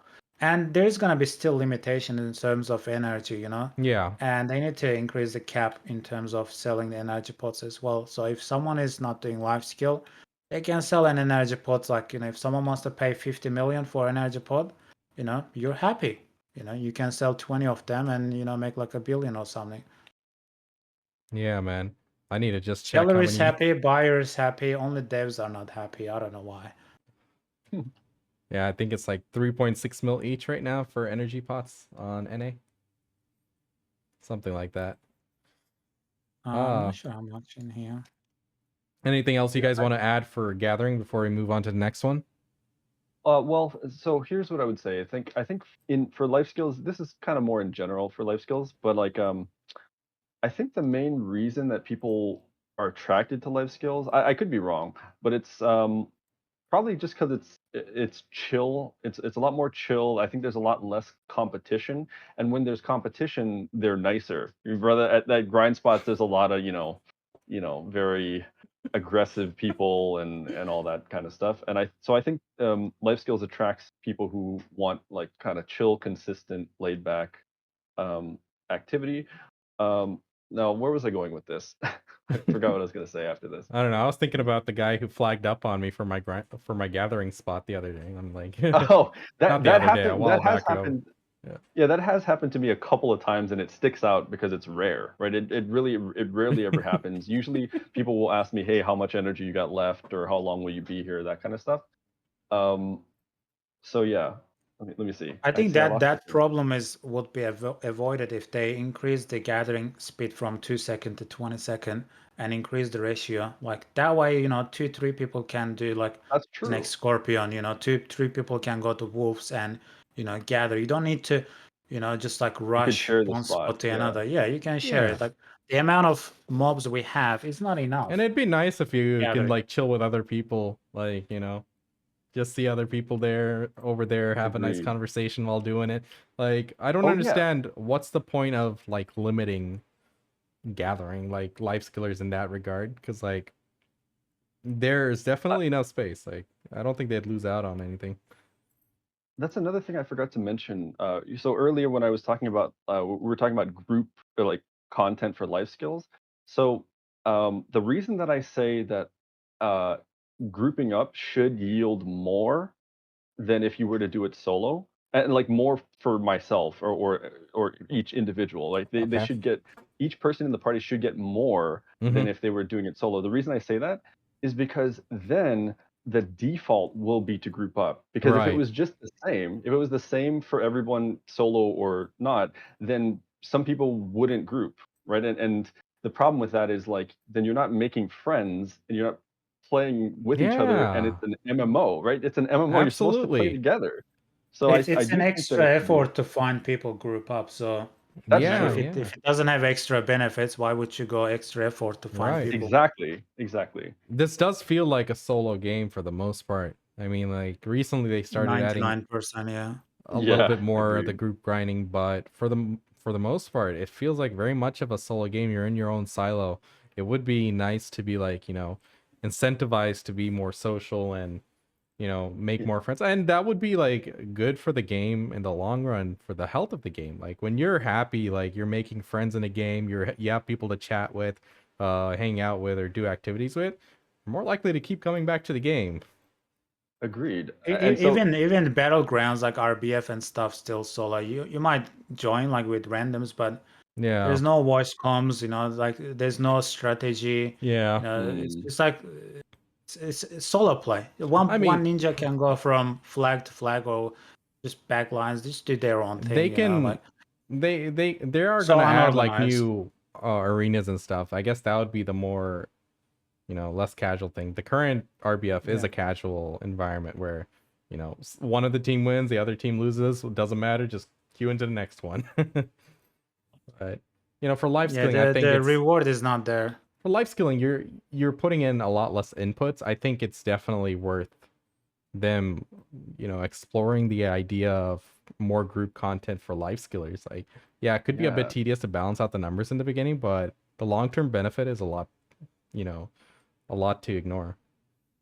So you mentioned lazy peon before, and I just wanted to come around and mention him again because he had like the funniest description of the typical interaction when you're in a grind spot Yeah. and you see someone else. Excuse my language, but this is what he said. He said the typical reaction of somebody when you encounter them in a grind spot is for fuck's sake, right? That's literally that's the default reaction when you see somebody else in your spot, right? But if it was if it was incentivized to group up and people made more money individually when they're grouped, Yeah. then it's like, oh, the default's gonna be, yo, let's group up. Like, yo, like I don't know who you are, but like it's mutually beneficial for the both of us. So let's I do it, think and then you make a BDO friend. is the only MMORPG that you play people and makes you antisocial. Yeah, You don't want to see anyone in your life. it's I hate true. people. Yeah, like It's every so time you see true. someone in your grind spot, someone run by and stuff, they really should actively work to avoid that. Like, incentivize group play because the game is kind of toxic. Like, you have RNG systems in place which are baked into the Mhm. heart of the game, which no one says, hey, this is fun. Like, everyone's like, oh, god damn it. And then you get a nice little dopamine spike when it does go through, but at the heart of it, it is quite negative. So, step by step, they should be looking into making the game like activities more fun, more engaging, more social, because the long-term benefit that yields is so much greater than, just adding a new piece of gear, increasing the upper And limit. so I'm curious. Do you guys see any? Would there be any downside to just making every? This is both for grind spots and life skill spots. So right now, all of the solo spots that only drop one loot pile, Yeah. why don't they just make it drop two, like enough for two people? And the reason I say two is because if you make it drop stuff, you could extend it to three, four, or five, but I think it's a lot harder to organize groups of that size. So I think a good like easy thing that's simple, they don't even have to change anything. Just make every single spot in the game drop loot for two people. Would that be a bad thing? Can you guys see anything wrong with that? Uh it's like we kill mobs so quickly that if you were to tie a loot file in with your hit, like you actually touching the mob, that's not always going to happen in every spot because gear scales to the point where you're one-shotting. Even at orcs, if you get a weapon, they're Mm, dead, they're toast. So if you were to allow people to get a loot pile without hitting the mob, the issue would then be, people can easily just mooch off each other and Yeah, so I was thinking about that, and yeah. like, what if you had to have some contribution to the kill before you got loot? That's what I was saying. Like Yeah. the AP in the game is so high that you're one-shotting very easily. No, Like no, but like what I mean, like, what if the mob's HP had like two separate health bars, one for one player and one for the other, like now if almost they like you if reworked you're it in a like group, that, sure, that yeah, would that like would be. only like one player can only kill 50%, the other person has to kill the other 50, something like that. How would that work, like from the engine I don't know. perspective? Just because, like, I have no idea. That was a if random thought. if every mob was to scale, then imagine instead of like going and DFSing people or flagging up on them, you just go stand next to them with a party. Like, does the mob's HP get calculated when you hit it, or I have that no just be idea. very that'd be very It's just a tedious on PA's part? But yeah, I I'm glad I'm understand, not a developer because I don't right? I They must don't be know I how mean, thinking, all most that. most games does like if you hit the first, you get like 20% or 30% ahead. hmm The first hit always count like 20% or 30% more, and then after that it calculates who hits more. right? I mean, most games like that, but with BDO because you one shot, who cares? Yeah. Hmm. Interesting. But anyway, I don't know. That That's was just that's an why idea. people can't steal your loot. Like, let's say you are killing mobs, right? And then someone else comes and KS your mob because you did the first initiation, you did the first hit, and you are on the mob. You have like 20% or 30% more advantage over the other people. But they can Mm, still out DPS you and steal the uh, mob, Hmm. but it's less likely. It's discouraging to hit someone else's mob. Someone is already on the mob. oh, for It's for like it's like hunting, it's it's like gathering, right? If you're chopping a tree, someone else comes and try to chop it. You started I'm early. still all for the two-man saw, man. Like, oh, me you too. I that, like that that thing is idea. just so funny. I don't even care about gathering. I'll just go do it just to see him do the two-handed saw motion. I'm like, that's cute. So speaking of competition at life skilling spots, like we were talking about before, there was one time when I was pushing to G50 hunting where somebody tried to compete with me for feather wolves, and surprisingly, the way that it works for hunting is whoever deals the most damage, or so if you get the mob below 50%, Yeah, or like you do 50% or more damage, right. it's your mob, even if they kill it. Hmm. So it was like it was a very interesting strategy that I had to change, where it's like I don't want to kill the mobs, I just want to get them, I just Do want to enough deal damage. 50% or more to Right. every single mob, and then Or let yeah, them gather them up, and you just do the Black Spear Rage, and you get that's all the true. loot. That's true. That's you can do that too. Anyway, okay. Yeah. I didn't mean to regress back to No, hunting, no but just worries, no wanted to worries. mention that. Hey, this is just a conversation. Let it free, be free flowing. Okay. It's all good.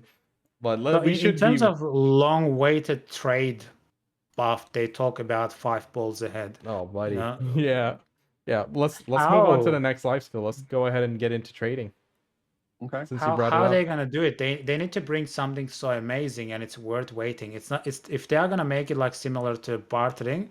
I mean, they could have done it in the day one, right? Or if they were just gonna increase the uh, money of the money you can get from the boxes, or So increase the material cost or They something, did. they could have They done it on the actually first day. they they actually recently just did. did that. Yeah, Yeah. Well, I don't know if it's live, but it was definitely on the like more recent I think it was global lab live, patch notes. wasn't it? Oh, is it live? I'm actually not. I Maybe don't do that chat can much correct trading. me, but yeah, they did that recently. But my Like doubled idea, and tripled like the it's boxes live. Yeah, prices. Yeah.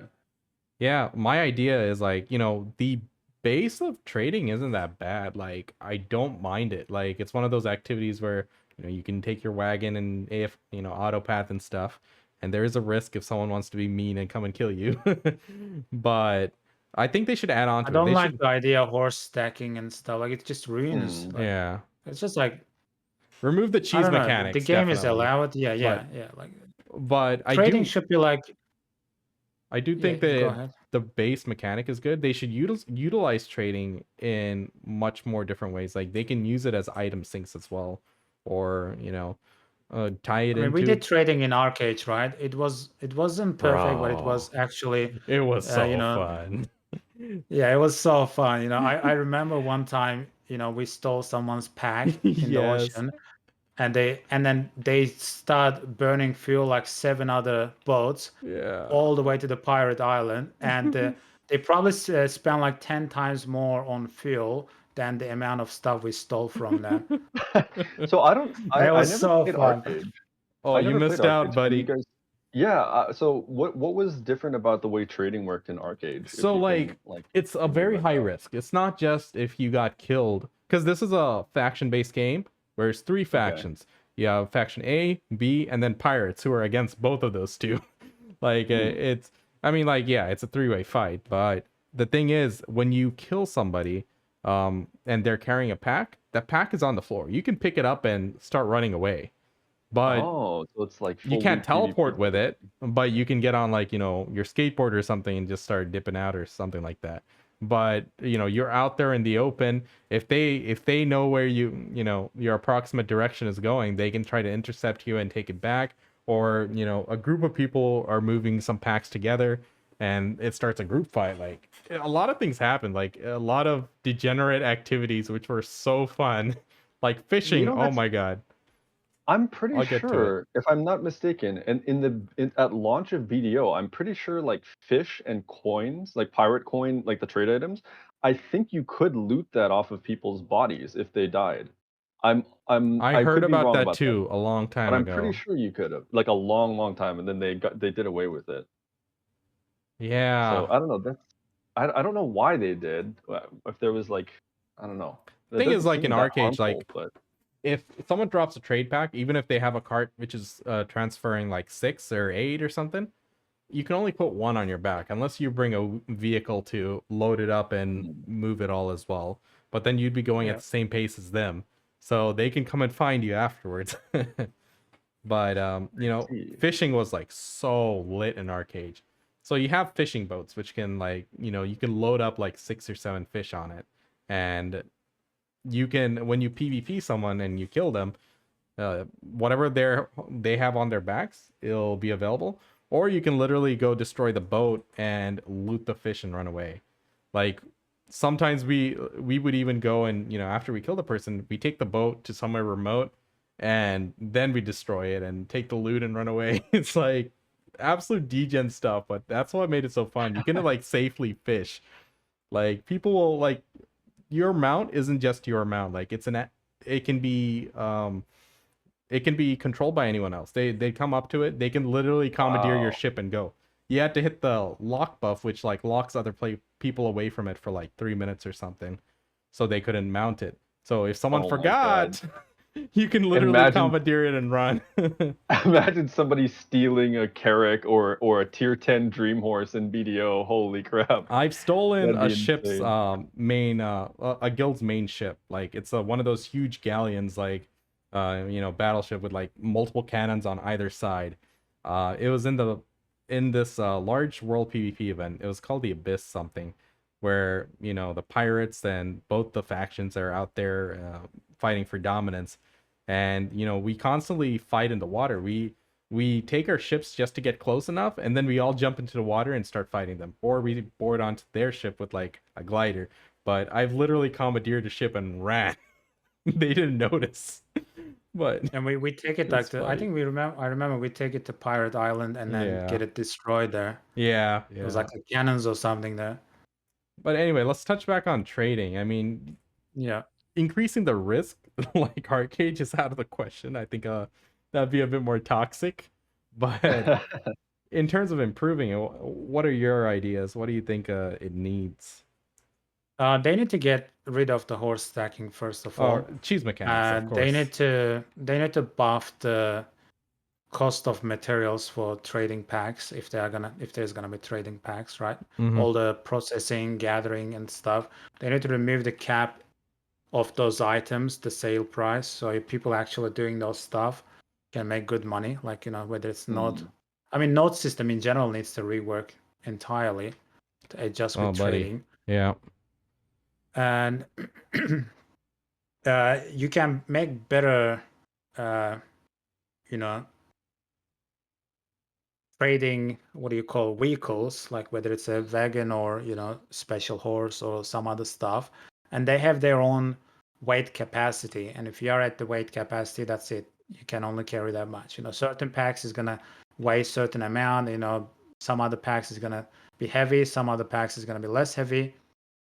And whatever your limit is, you're just gonna use that. You can probably like group up and maybe the train, you can build a train or something, train of wagons, you can connect the wagons together or something. you know Imagine old school, trading. there's like a old school, like to be safe, people Yeah. travel together, like from I don't know, like spice route or something, like the huge what do you call, the caravans or something. Yeah. Imagine it was like group trading, right? You all go to one point, you pick up the goods, and you all had to make it there and turn them all in, right?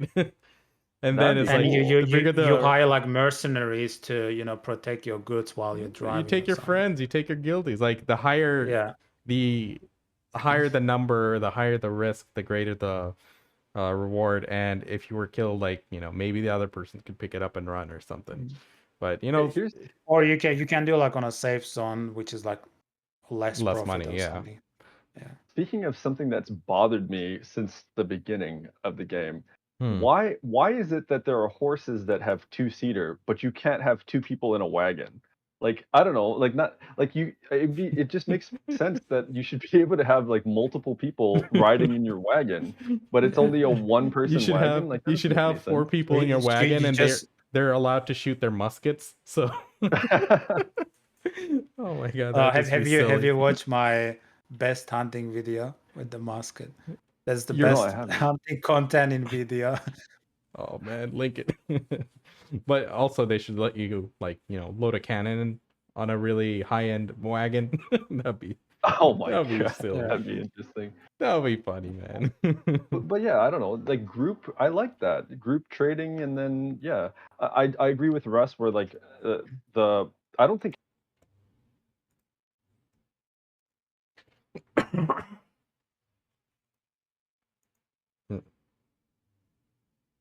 Oh my so. god. I definitely think yeah, that Sorry, I should accidentally be muted the wrong thing. Can you repeat that? Because I was coughing. no problem. My bad, guys. So basically what I was saying is yeah, I agree with Russ. They should increase the silver per hour that you can make buying and selling from NPCs, right? Trade NPCs, because that's like not that's dead content. Like nobody does that anymore. It's not making Right. anybody money.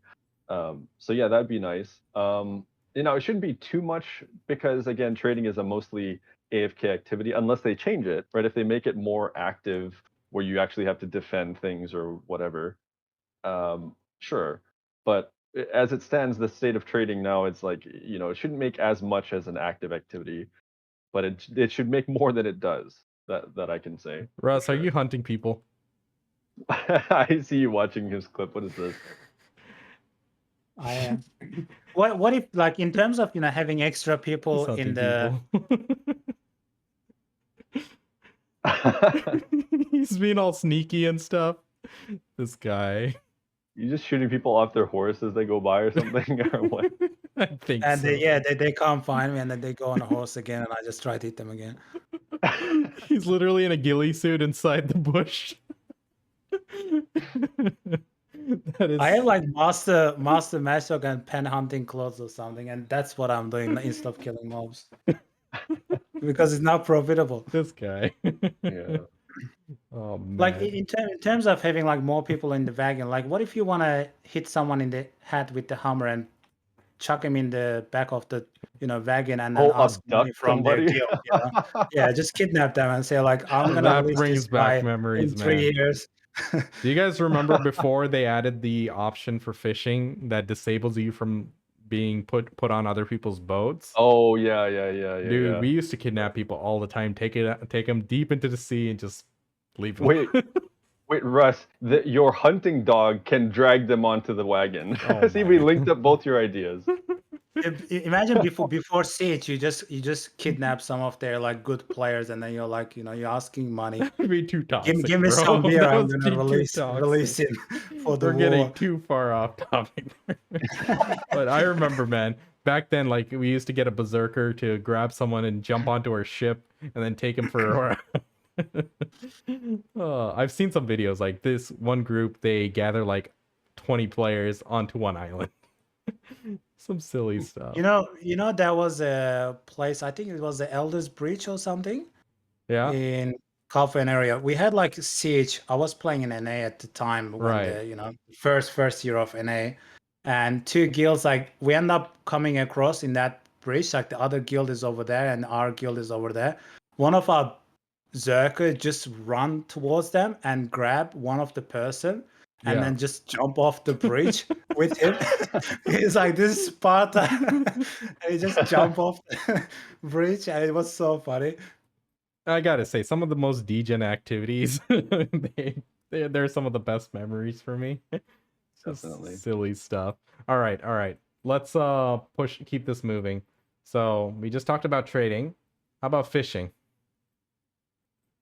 Fishing. Oh, don't even start fishing. We Like, got it, man. So I used to Russian hotspot fishing. fish. I used to hotspot fish a lot, and there was an enjoyment to doing that because I mean it's not profitable. I wish it was. Yeah. But this is like 3 years ago when I used to do it. Right. It's actually kind of fun to go sailing around and like searching for these like seagulls, right? Like there's something satisfying when you find one, when you find a seagull hotspot.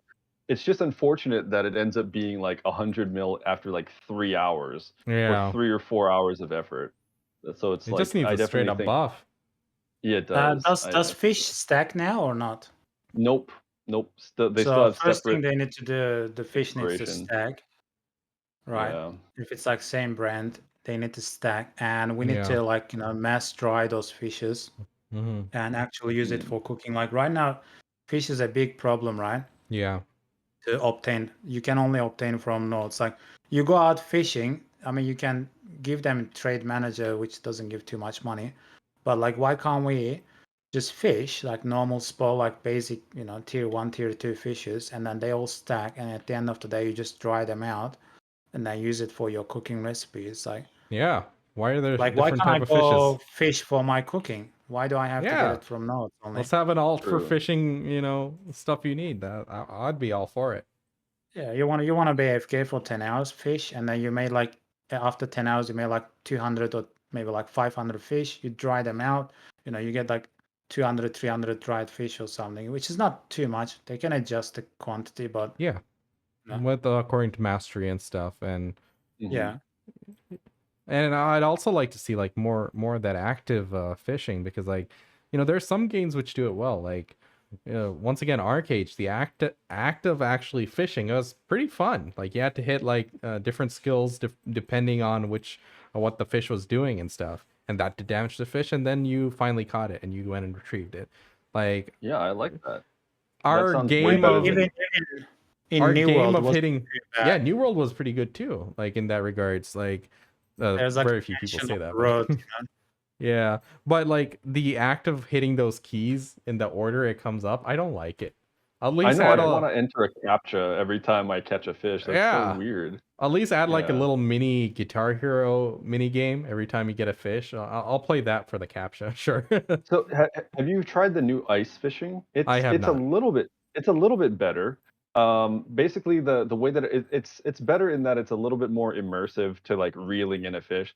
So the way Right. that it works is like there's a little zone that you have to keep the fish, like a little image comes up on your screen, and you have to keep the fish in this specific zone, and it'll be swimming and try to get out of the zone, and you have to like spin your mouse like in a circle, like clockwise or counterclockwise, Okay. to either reel it in or unreel. And so Right. you're trying to keep it in this optimum zone where it's like it turns and goes up, then you have to like spin the other way to like increase the length. It goes down, you got to crank it the other way so Mhm. it goes up. It's a little bit more interesting, but I don't know. I would say it's better than the captcha, but I don't know Progress. if I say it's ideal.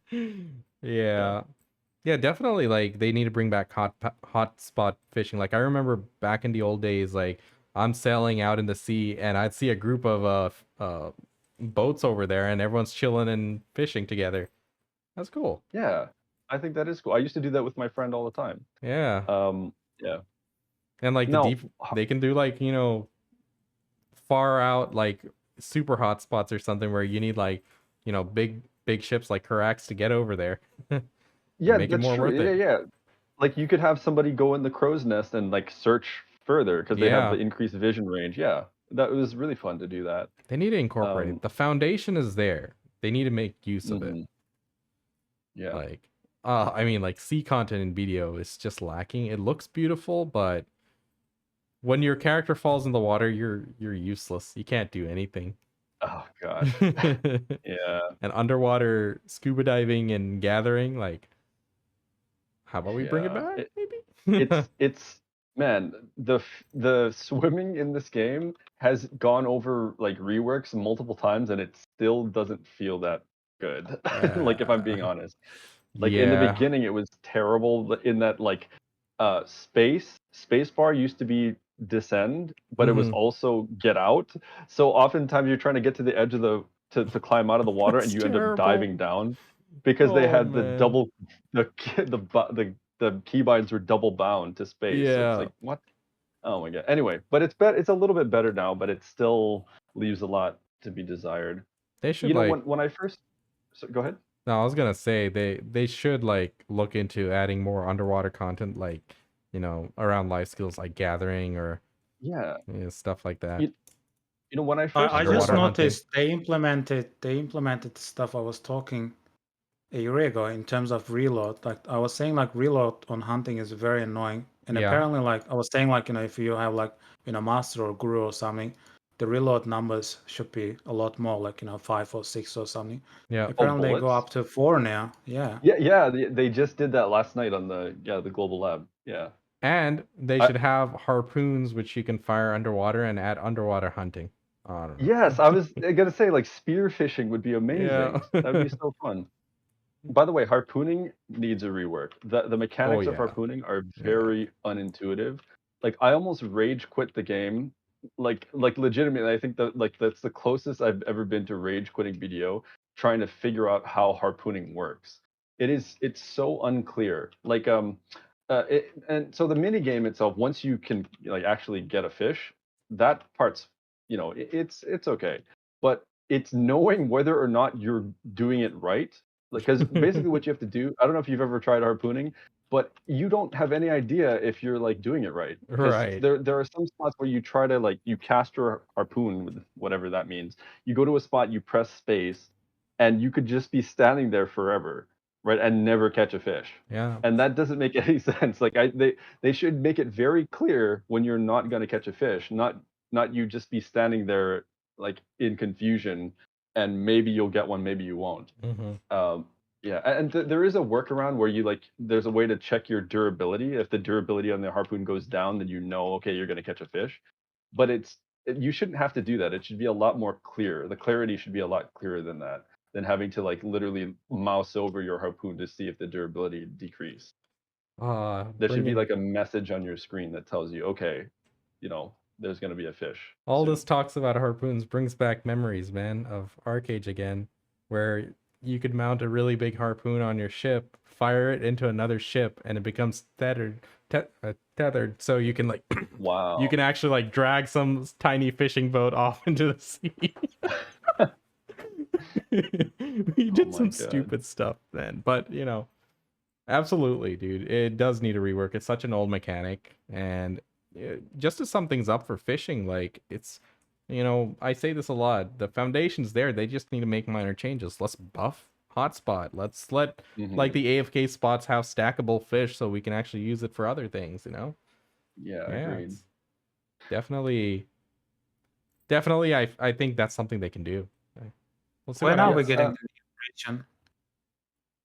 I wonder if say new again? region is gonna have like new areas. I wonder if they're gonna have like new materials to gather. How and far is stuff. the ice region I don't know when new that's coming out, expansion? but I know it's already in Korea, so I'm assuming we're gonna get it sometime soon. They said they hopefully. have I mean, like this full this voice this patch acting and talks stuff. about this patch talks about snow leopards, Yeah. but they're on the grass. I don't know why. Yeah, then no later than April. Oh man, but that area apparently the main story quest is gonna be like a lot of cutscenes. They're gonna be. Hey, what happened to my character? Uh-oh, I got DC'd from BDO. Am I still here? Am I DC'd? That's true. They did say Okay, that I'm they here. were going to the new region is going to be like an alternative starting zone. So like it's not Is just it? an high end. Yeah, supposedly it's going to be like an alternative storyline where instead of starting in Ancient Stone Chamber or wherever that is, you can start in the Eternal Nice. Winter Mountain. Yeah, I heard they're gonna make story a big part of the game, which I'm really excited for. Because I, like I agree. I think that's a really good choice. the lore in this Um, game's and not bad. I don't have any idea because I'm an R spammer. Oh, I hear you. It's fine. Yeah, but one of these days I did play with the idea of maybe I should go back and actually see what the heck the game's about. Yeah, I mean, well, now's their chance. Like they can introduce people True. into the story and stuff. Yeah, let's see. Let's see what happens. Yeah, I'm back in. That was weird, guys. I don't know what happened. Snowgrass beetles. Oh man. All right. Next up, what do we got? Let's see the list. So, the next few are gonna be a bit tough. What All is right, this? let's hit it. Alchemy. Ugh. Alchemy. I'm gonna have to rely on you guys because I never did alchemy except for Disgusting. we I- need elixirs. Jordan.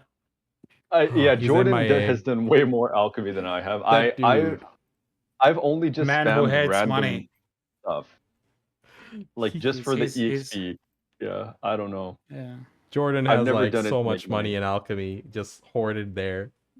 Just You're probably I like do- over a billion or trillion or something max. something. in Yeah. alchemy, Yeah. I know he was buying oils like for like a year or something. Is he still Um, playing?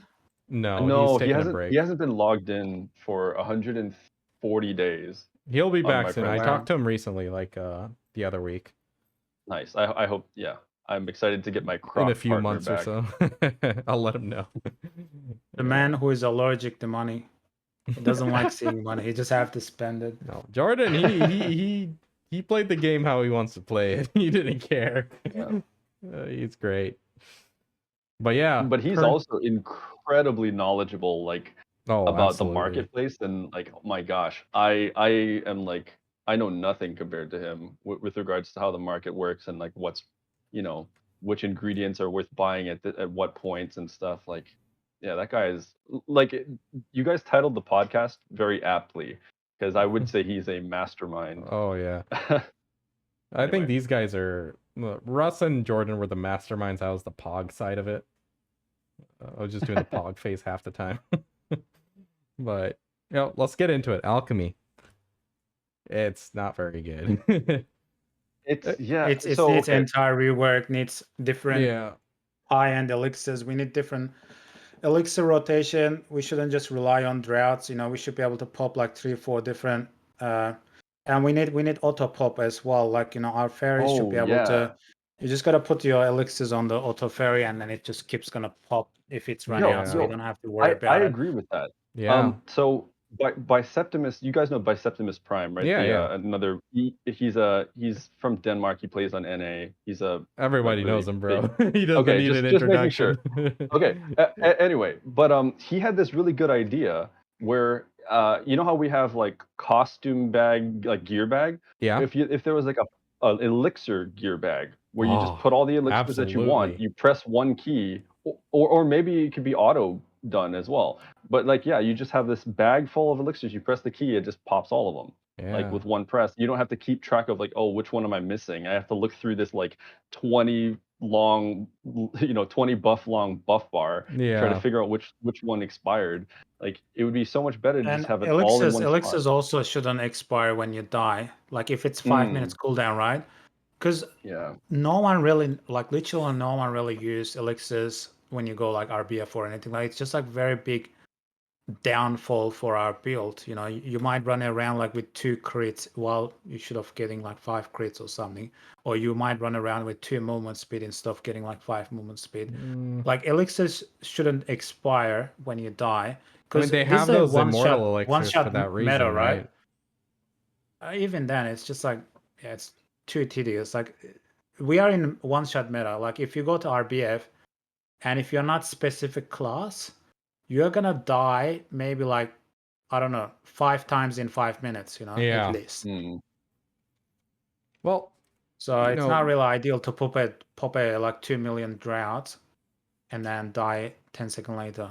Recently I tried doing a little bit of alchemy because I had a lot of frenzy abyssal I was gonna make I had a lot of those essence. I was gonna make some frenzy drafts, but I ran into the bottleneck of the frenzy elixirs not being on the market.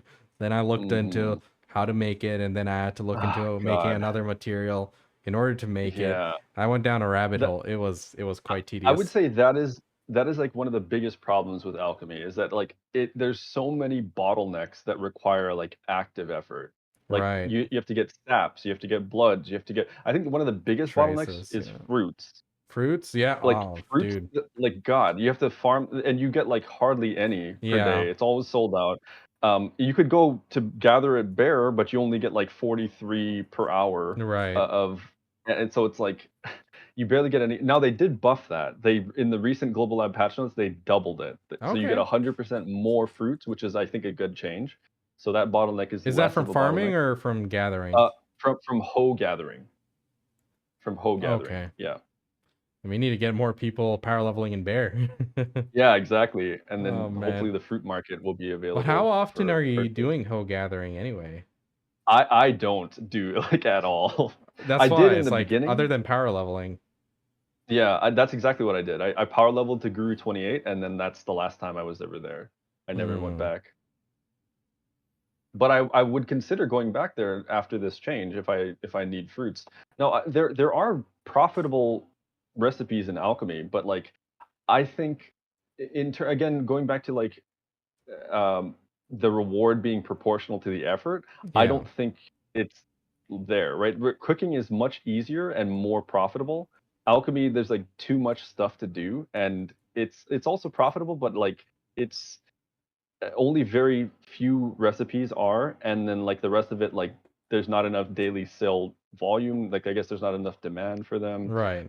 Yeah, I don't know. It's gonna end up sitting in your storage, even though the supposed value is decent silver per hour. Like actually trying to liquidate that stuff, it's Yeah. not that easy. So Oh yeah, man. I don't know. Oh, another thing that I think they should do with alchemy is Imperials, they should be separate from cooking. It should be a separate Imperial turn-in. That way you Yeah. don't have to choose between cooking or Right. alchemy. You just can do both. Yeah. And that way That would definitely you're not incentivize it. ignoring, yeah, you're not ignoring one at the expense of another. Or doing one at the expense of the other, I should say. But I never did Imperial for alchemy. How is it in terms of buying materials and stuff? Are you guys bottlenecked It's there as well, or? uh it's not very profitable compared to cooking. So even like Right. buying off the market, it's not as profitable as cooking. But I just think it like, there's a clear choice because Right. they're both tied to the same limit. Yeah. I think if it would be just automatically better if they just divided into two separate limits. And Agreed. then the things being profitable, that's like a separate problem that they'd have to figure out. Oh man.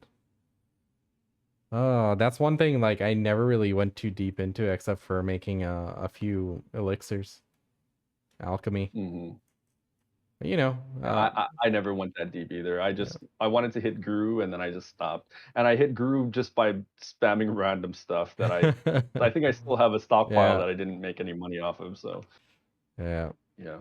Any thoughts, Russ, before we move on?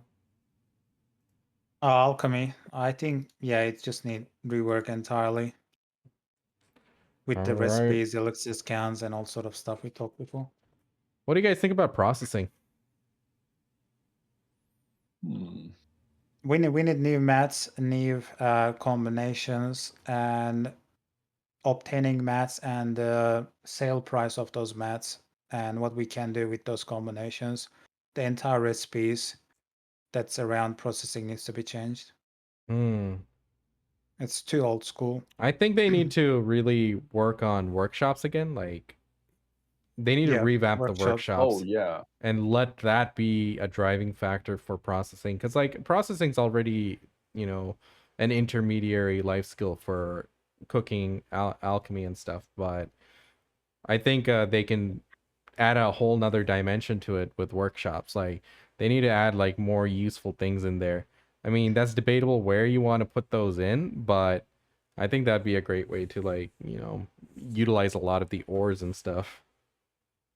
Okay, I think anything here's an tedious in the game, they need to get rid of it and keep it simple. We need less stuff. We have like 90% of stuff in this game is unusable, especially workshops, right? Like, why do we even have to uh, craft like as well stuff or Kriya weapons or Urea Mhm. weapons? Like, Well, those stuff you do supposedly like the first beginning of the game, like for the first month, and then that's it. s- supposedly there might be a resurgence of those to be actually useful. Like I don't know what it's going to look like, but they did say that like in the Calpheon Hadum spots, that those weapons might have.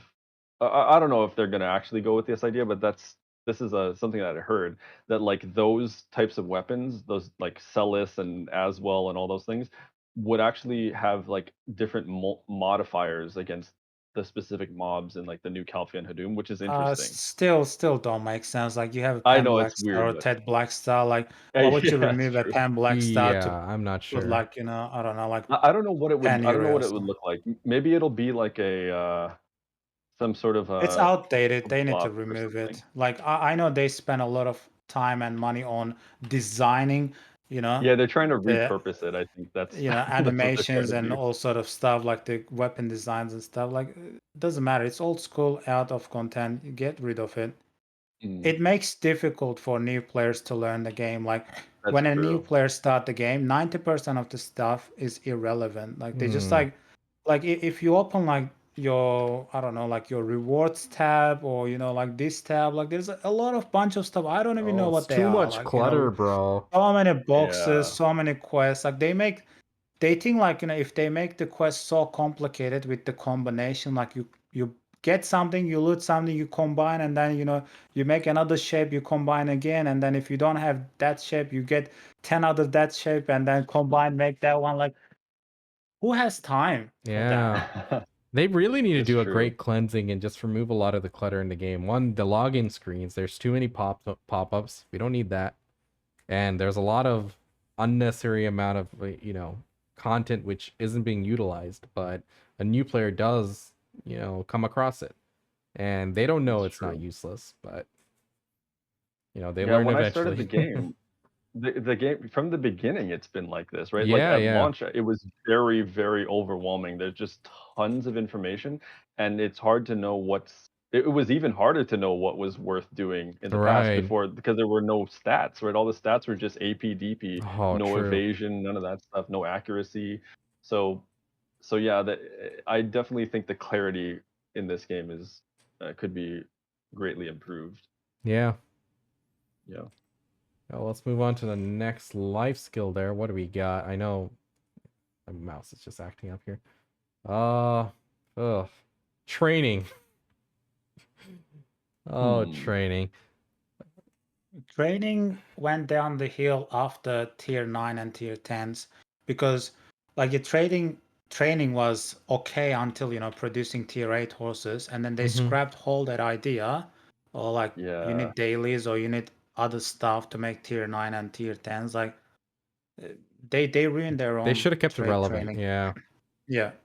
Yeah. I think that Moreland in his, you guys watch that video when I he did. was He was putting, very yeah, upset about he that. said exactly that. That's Yeah. basically exactly what he said, what Russ just said. Yeah. How would they fix that? Like, what would they do? I'm not even sure. Add a non-RNG route to like Dream Horse and tier 10? I don't know. Which involves a Like lot of they training. need to make all these horses relevant again. Like if you go catch like tier 4, tier 5, or tier 7 horse, you need to make something out of it, or you need to Hmm. make money out of it. You can combine tier 5 or tier 7, or Yeah. you can sell it, or you can trade it for a certain item, and then with that item you can use it to make better horses or better horse food or something. You know, it'd be interesting. I don't have you guys. I don't really know about this, so this is kind of, I'm scared to bring this up because I don't know anything. But have you guys tried the horse racing at all? Because Once a supposedly long there's time ago. yeah, there's horse I racing, right? So haven't, yeah. I don't know how that works or integrates with training, if at all. But like, wouldn't it? I think it would be a cool idea if you could actually tier up your horse through horse racing, right? Like if you catch a tier 1, what if you like horse race and then like, oh, you can get it to like tier 3, or like you catch a tier 5, you could tier it up to tier 7 through just like racing it, and then maybe you Hmm. get Apparently, it training doesn't matter. HP. Like with I don't know. race, whether you start like 5 minutes early or 5 minutes late, the game lets you catch up, and that system doesn't make sense to me. It would need an That's what I heard. overhaul.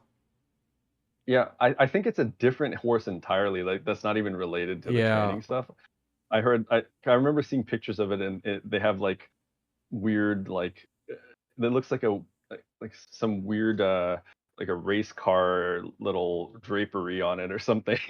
It's interesting, but Yeah, they don't let my Bugatti horse in there. 171 speed, man. ooh, I'd wow. smoke them. Yeah, I think they should give something more into like training. Like I would like to see it tied a bit more into horses. Like let's say your horses have special skills that you can level up and stuff. Not cheese it with like the way we can level up drift or some of the And other skills. just But slam into the wall and yeah, stuff yeah, like none of that or that cheese whatever. Yeah, mechanics. But let's say your yeah, horses have like special skills that in order to be able to train those skills and unlock them or something, you need to be a certain training level or something like that. Like more incentive. But yeah. you know, I I guess I it goes thought down that. to yeah. Go ahead. Yeah, I don't know. I just thought that like the horse racing was an interesting idea. Just kind of, it's Yeah, unfortunate that yeah. it's disjunct. It's disjunct from the actual training life skill. I feel Absolutely. like it should be incorporated, and there should be some way to like, yeah, maybe you can like learn skills and then you can use those skills in the horse races. And I don't know, Yeah. there's just some kind of way. Maybe that's how you level the skills is you horse race and I don't know. I just think there should be more integration between like the actual fun, right? Like I've heard Right. that horse racing was actually pretty fun. Like instead of some tedious like spamming of a skill falling off the horse mini game thing, Yeah. I think it should be something that's a little bit more like competitive maybe, or that there's some goal that you're aiming at, not just wandering around aimlessly T9 falling off your horse. materials. Someone said winning the race should give you T9 materials. Hey, can't say no to more of those. Yeah, I think it should be maybe. like they should start working towards a better road to getting tier 9 because it can be pretty toxic. Like some people hit in like 1 to 5 taps.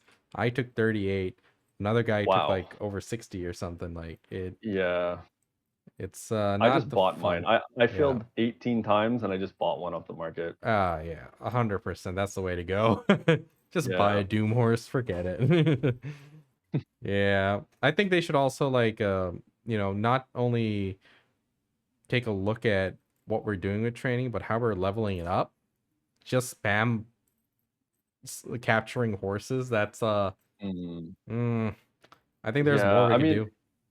I think so too. But at the very least, doing that activity because it takes a lot of work. It takes like active searching for the horses, and you got to, you know, rope them in, and they do it. It's active effort. It should at least be profitable for the amount of effort that it takes. Imagine this, like It, yeah. they need to definitely increase like profitability, but in order to like level up your training and also level up your horses, what if there are like actual courses you run with your horses? Like it can be out in the open world where they can repurpose a zone where, you know, an area like this spot is being utterly useless on my map. It's like northeast of Heidel, except for Node Wars. But maybe there's like a little route here you have to run, and while you're within that zone and moving forward and progressing, you're getting XP. There's like little obstacles you have to jump over. Jumping over them gives you XP or something. Like something active they can do with the training Oh yeah, I like that. I like that instead of idea. just auto pathing with all the buffs active. Like, Yeah, I agree. I like that. yeah, Because that's true. Like taming a horse is not really, you're not training really, right? Training implies like you have a horse already and you're teaching it stuff. But yeah, like, and there's not an active way to do that. It's all just AFK autopathing, basically. yeah. Do we have much left to talk about? Or are we We gonna have wrap up soon? farming, sailing, and bartering. We can start knocking the remaining ones out. How much time do you have, Yeah. Russ? I need to go to shops. I think the shop's gonna close in 2 hours. So, Gotcha. All right, but let's just we can probably spend another 15 minutes or 10, okay. 15 minutes. How about farming? Ideas for farming. What are your thoughts? We need better Mm, farms in terms of, instead of 10 CP farms, we need like 50 CP or 100 CP farm. You just Mm-hmm. plant it. Like it's outdated. Like, you plant, Yeah. you get like a large farm and you can only plant like one seed or one magical seed. Like the entire farm is like, empty. Like we don't need like a 10 large farms and each one has like one seed. Like the farming needs like entirely rework. Like it Right. needs to be more realistic. More here's realistic what farms. I was thinking about it, and it's like it's hard to. I realize it's kind of hard to make farming not like a chore, right? Because it's basically like you can only do it every so often, and then you just have to wait, right? And then like you have to wait for it to yell at you, like it starts blinking, and then you go back. Yeah. And it's like even they did make it less of a chore by adding mysterious and magical seeds, so at least you're not spending like 20 minutes at the farm pruning like 10 per farm. It's only 2 now or 1 or whatever. So Right. it's a little bit less of a chore, but still, it's like I was trying to figure out like how do you make it less of a chore? And the I only way think that I can think of, medieval games do a good job in terms of farming. Like if you oh go yeah, have a look in many medieval game, I'm not gonna give names. I was playing like one before. You go, like for example, you have the farm, right? You can, in stuff like the farms, you can just grab an area and say, okay, this is my farm, right? And Right. then you have to first dig the ground, like all of them, and then you have to, with the bag, you put the fertilizer down, and then, Mm. you dig again, and then you plant the seed, and then you wait like for a season or something, for a day, and then those grows, and then you go like with the sickle or something, and then you just start harvesting them. And then once you harvest them, you can process them again, but then you may need to fertilizer again, and after fertilizer put the different seeds, and different seeds grows different days or different seasons, you know and yeah, it was more realistic. Like any I like medieval that. game has I like more that immersion. realistic farming. Yeah. Yeah. Yeah. If you guys So see, yeah, go ahead, Moon. no, you can go. I was just gonna say, like, if you guys see like the amount of depth there is in regards to like the terrain, which we don't use, because Yeah, it's everything true. that we do, everyone just pretty much puts their farm right next to their main town, right?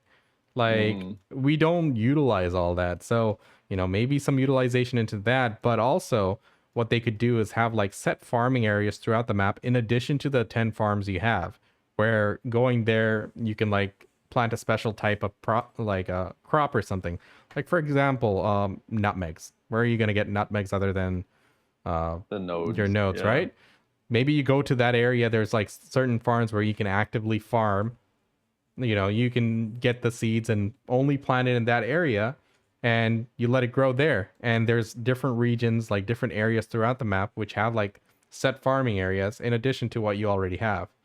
Like, And in terms of workers, for example, like why don't we have like a barn, right? And yeah, then you assign your workers there, and then you put like in that barn inventory, you put like fertilizer, you put the seeds, and then like how I open my inventory, right? I'm gonna yeah, open like a farming inventory. I'm gonna say, okay, this plot, this plot, this plot, I'm gonna plant like corns. This plot, I'm gonna plant strawberries, and then you assign the worker. Your workers goes there. You do the fertilizer, put specific plants, and then when the harvest time comes, they just harvest it and put in the barn inventory. right. All is done Mm. by workers, and you're just managing like which seeds you want to plant in which And spots. if you want to actively go And farm, it yields more or something. Like, they can Yeah. balance it. I was exactly.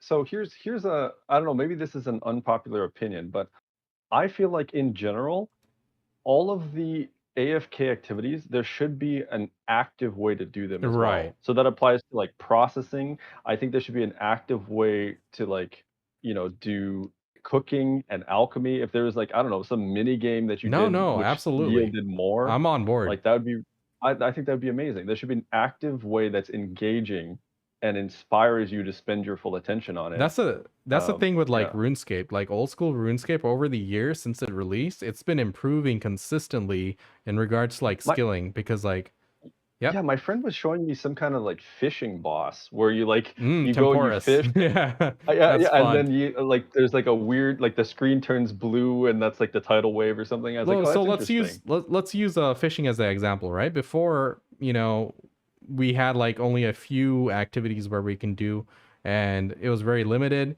And it's like, you fish AFK, sure, your inventory fills up, you dump it, and you keep fishing. Or you can like do tick manipulation where it's like very sweaty and clicking and stuff. But Mm, now like we have a lot more options. There's a lot more areas to fish. There's the mini game and all that. Like other activities like rune crafting was a very boring one, but they also added like more AFKable activities. Even for like wood cutting, there's some active ways where you can get a lot of XP, or you can do something more chill. So like having that diversity and options is definitely cool. Like that's one thing that really helped that game get a lot better. Like even I feel like I can max on that game now. yeah, I think that would be amazing. And then so for farming, one of the issues that I see is that like how do you can't really sustain farming as your main specialization, right? Because you kind of have to plant and then you just got to wait. So, like, is there a way where they could make it that, like, you maybe give you more farms, like have instead of 10, you have 11, That's 12, what I whatever, you was. can have more and more and more, and then you could just prune all day long. That'd be interesting. And if it was an actual mini game, not just going around pressing R. Yeah, that's what I was Yeah. thinking. Like, if you had like different set areas of farms like throughout the map, Like there's some small farms here and there in like different nodes, right? Just give them an extra farm plot where we can go plant their specific crop there. Like, you know, you're Yeah, traveling from one area and then you're harvesting those and stuff. I think yeah. they can do some stuff with it. All right, since Russ is on a time crunch right now, how about we move on to the last two things, the last two life skills we haven't touched, which I'm clubbing together, sailing and bartering. Because sailing is nothing but dailies. I hate it. Oh, yeah, that's so lame. Yeah. So I had an idea about so bartering. It's the boat progression in the game is actually quite satisfying. I will Yeah. say I enjoyed it more than I expected to. So I definitely the whole because it feels like you're getting a functional benefit when you get more LT. Your ship goes faster. You can put Yeah. more items on it. Like, oh, this feels good. When I was It's upgrading actually my Caravel's gear, like it felt like it is an actual upgrade. I'm doing better. I'm making more money. I'm able to be more effective. it's felt progression, not just a number or anything. Yeah. So I like that. Now the problem with bartering though is like it's kind of a basic mechanic. There is planning, there is strategy. Like okay, what pathing do I go? Like do I go to this place first, that place first? But after that, it's like you know. And if you want to be super sweaty about it, you can juggle the items on your characters and whatnot, and use a tagged character and go to the wharf and take it off to have more LT on your boat. But so here's an interesting idea of how they could make bartering more profitable and more fun. What if they incorporated YAR with the NPCs?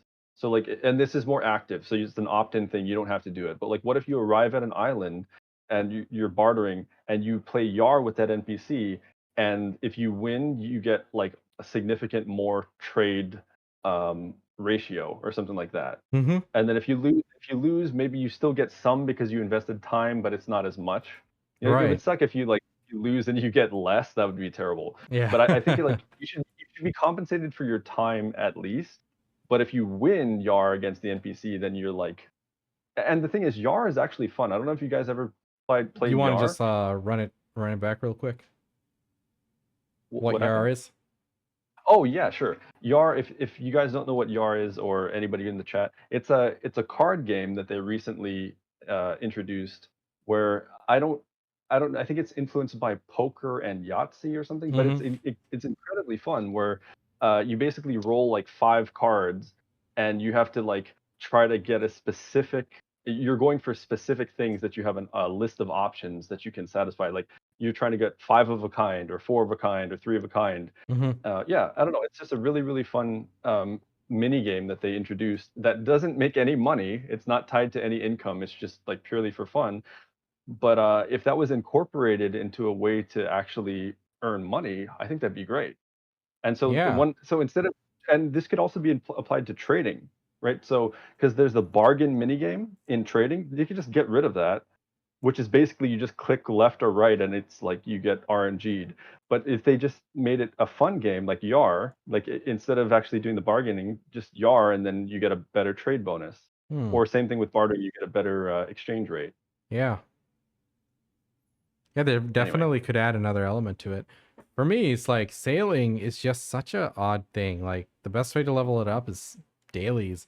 And the only time it's actually coming into use is while bartering. It's a direct impact to bartering because like your skills unlock and all that stuff. I think they should like make it like add more to it. Like, for example, if I I want to had an go, idea. I Oh, should go go ahead. grind sea monsters. I should be able to just go slaughter all of them. And that should give me a lot better sailing XP and stuff, you know? Yeah, agreed. I think one idea that I had, what if sailing was like an Uber service for Yeah. maybe not for other players, but like maybe Yeah. for NPCs. Because I Yeah. don't know if there's any incentive for players to like Yeah. want Yeah. to go other to No, I islands. get what you're saying. But You yeah, go if it was like somewhere, an you pick Uber them up and service. drop them off. Yeah, and then what if you got more money based on how fast you reach the destination, Yeah. right? So the better your ship, the more money you get, or the more optimized your route is, the better. I The don't know. better you That's play. just one Yeah. random idea. No, that would actually be fun.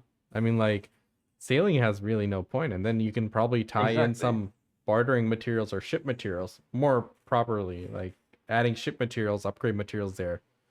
Like there was a time when we were struggling with upgrading your ship. Then they added like ship material barters, and that definitely helped it out and stuff. But I'm thinking more on the route of after you have your Karak, your later gear. Like I think there are some avenues of improvement there if they did some sort of game like that. Like sailing is just such a weirdly out of place skill. Yeah, They it need to is. add It some really is. content to it. That's what they need to do. They need to add something to Agreed. it. You know But what's yeah. interesting? When I actually think that they had something really good going for it. At least maybe not sailing, but in sailing slash sea monster hunting. When it Yeah, first came out, that was actually really fun. It wasn't profitable at all, but it was a group activity that for your took guild. cooperation and coordination, right? Like it was some of the most fun that I had, where like somebody goes in the crow's nest, somebody's driving the boat, Yeah. another person's on the cannons.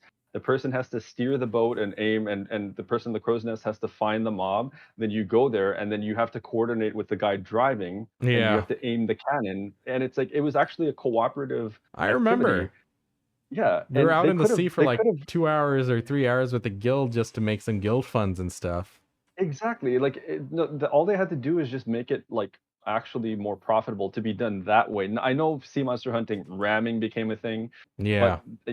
so that shouldn't have happened, but they should have made it profitable using the actual cooperative mechanic, Yeah, yeah. that existed in the past. Like, they had something good, and then but instead they did away with all teamwork, and now you can just be solo on your boat and kill Yeah. them with your own cannons. I think that's so lame. That's so unfortunate that they abandoned ship, literally Yeah. and figuratively, on that idea.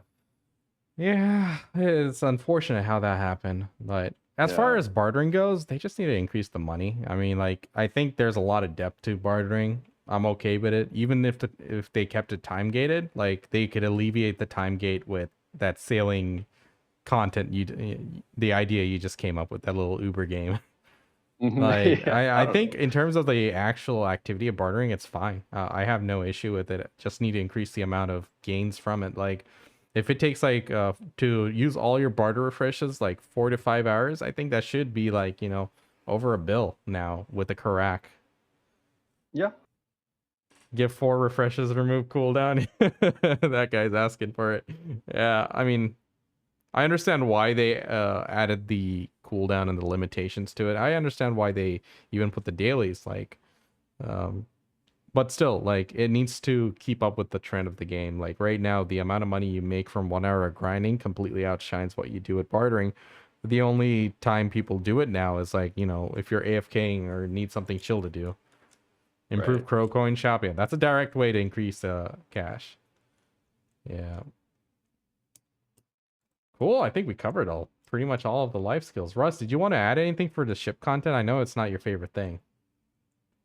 I mean, I love the ocean. I love the sea. Like Yeah. I did see monster hunting when it first came out. I had a guild, very good system. I think it was very good in terms of, group content as well.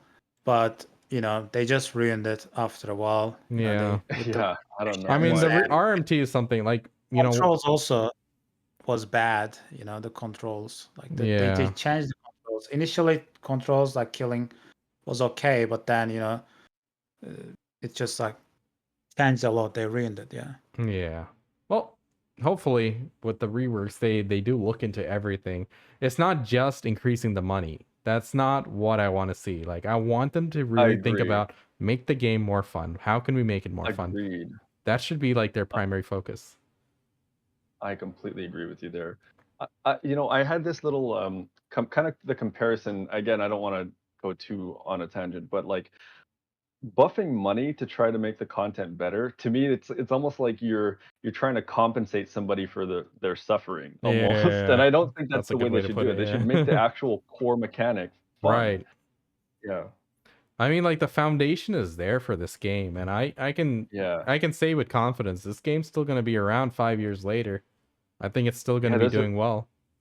there's a reason. That's the primary reason that I still play this game, is not because I mean, sure, I get a decent degree of enjoyment from it, progression wise, but I see the potential. I see how Right. much potential this game has, and I'm like waiting for it to realize it.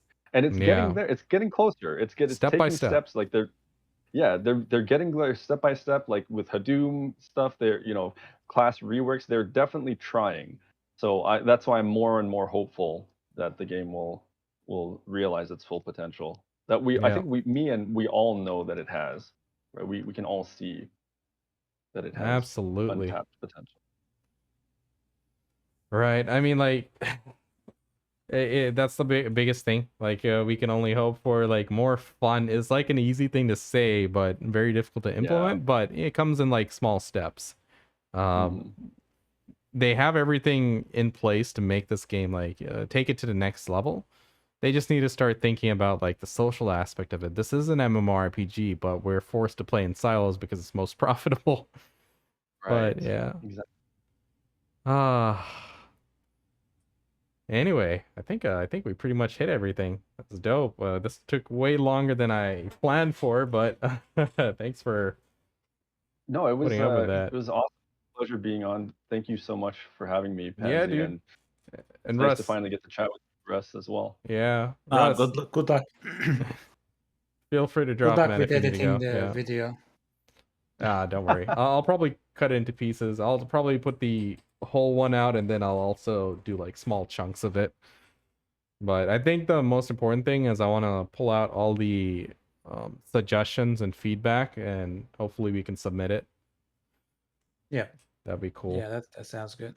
I mean, if BDO appreciate our feedback, we don't mind We got volunteer Yeah. RBF. I got hope. digging. Yeah, I mean, we don't mind digging into game and creating ideas and stuff to be That was helpful. my But suggestion. I'm like so proud of it. yeah, I don't know if they Yeah. actually saw it, but whatever. I'm happy I got it, and like I can actually play the game.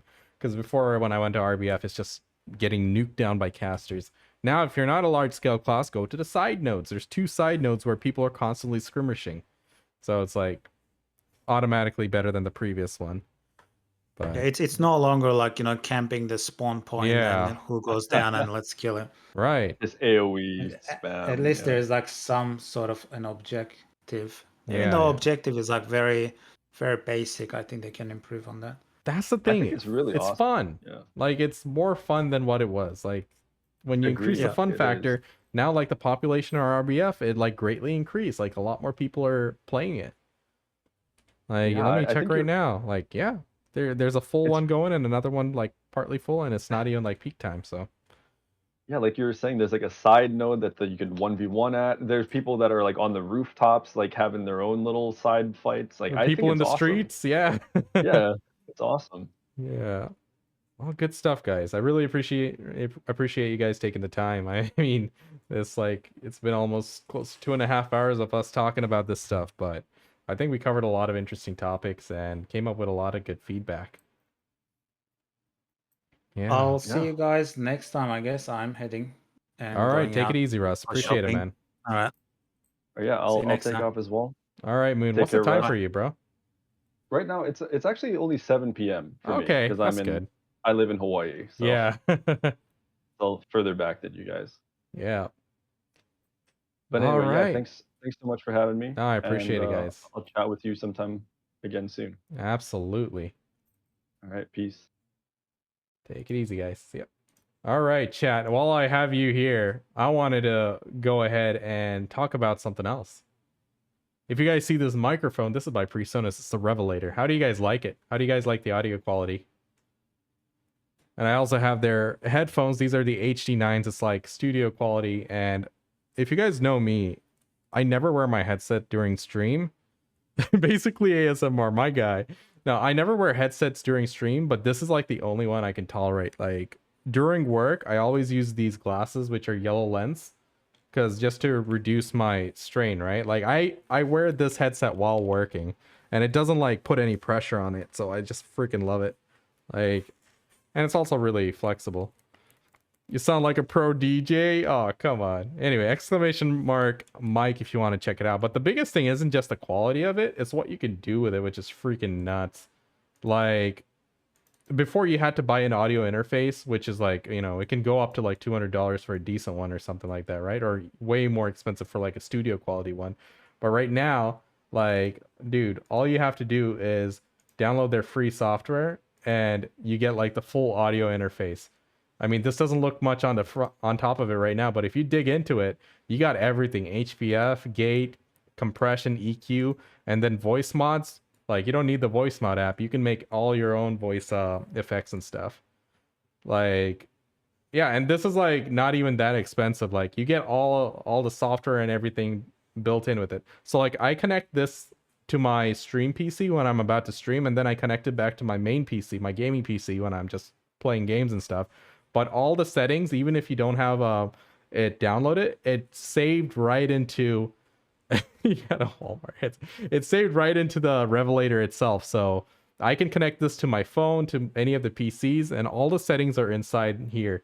So like, the issue I had like starting off with content creation is like, if I tried to switch my computer, all the OBS settings had to be changed as well, and then I couldn't get the same quality of audio if I was recording in my editing software. Like, if I was doing a voiceover, I had to like either do one or the other, which was really bad. But this one completely alleviates it. It's amazing. Like, I'm so glad that I'm using this over other stuff.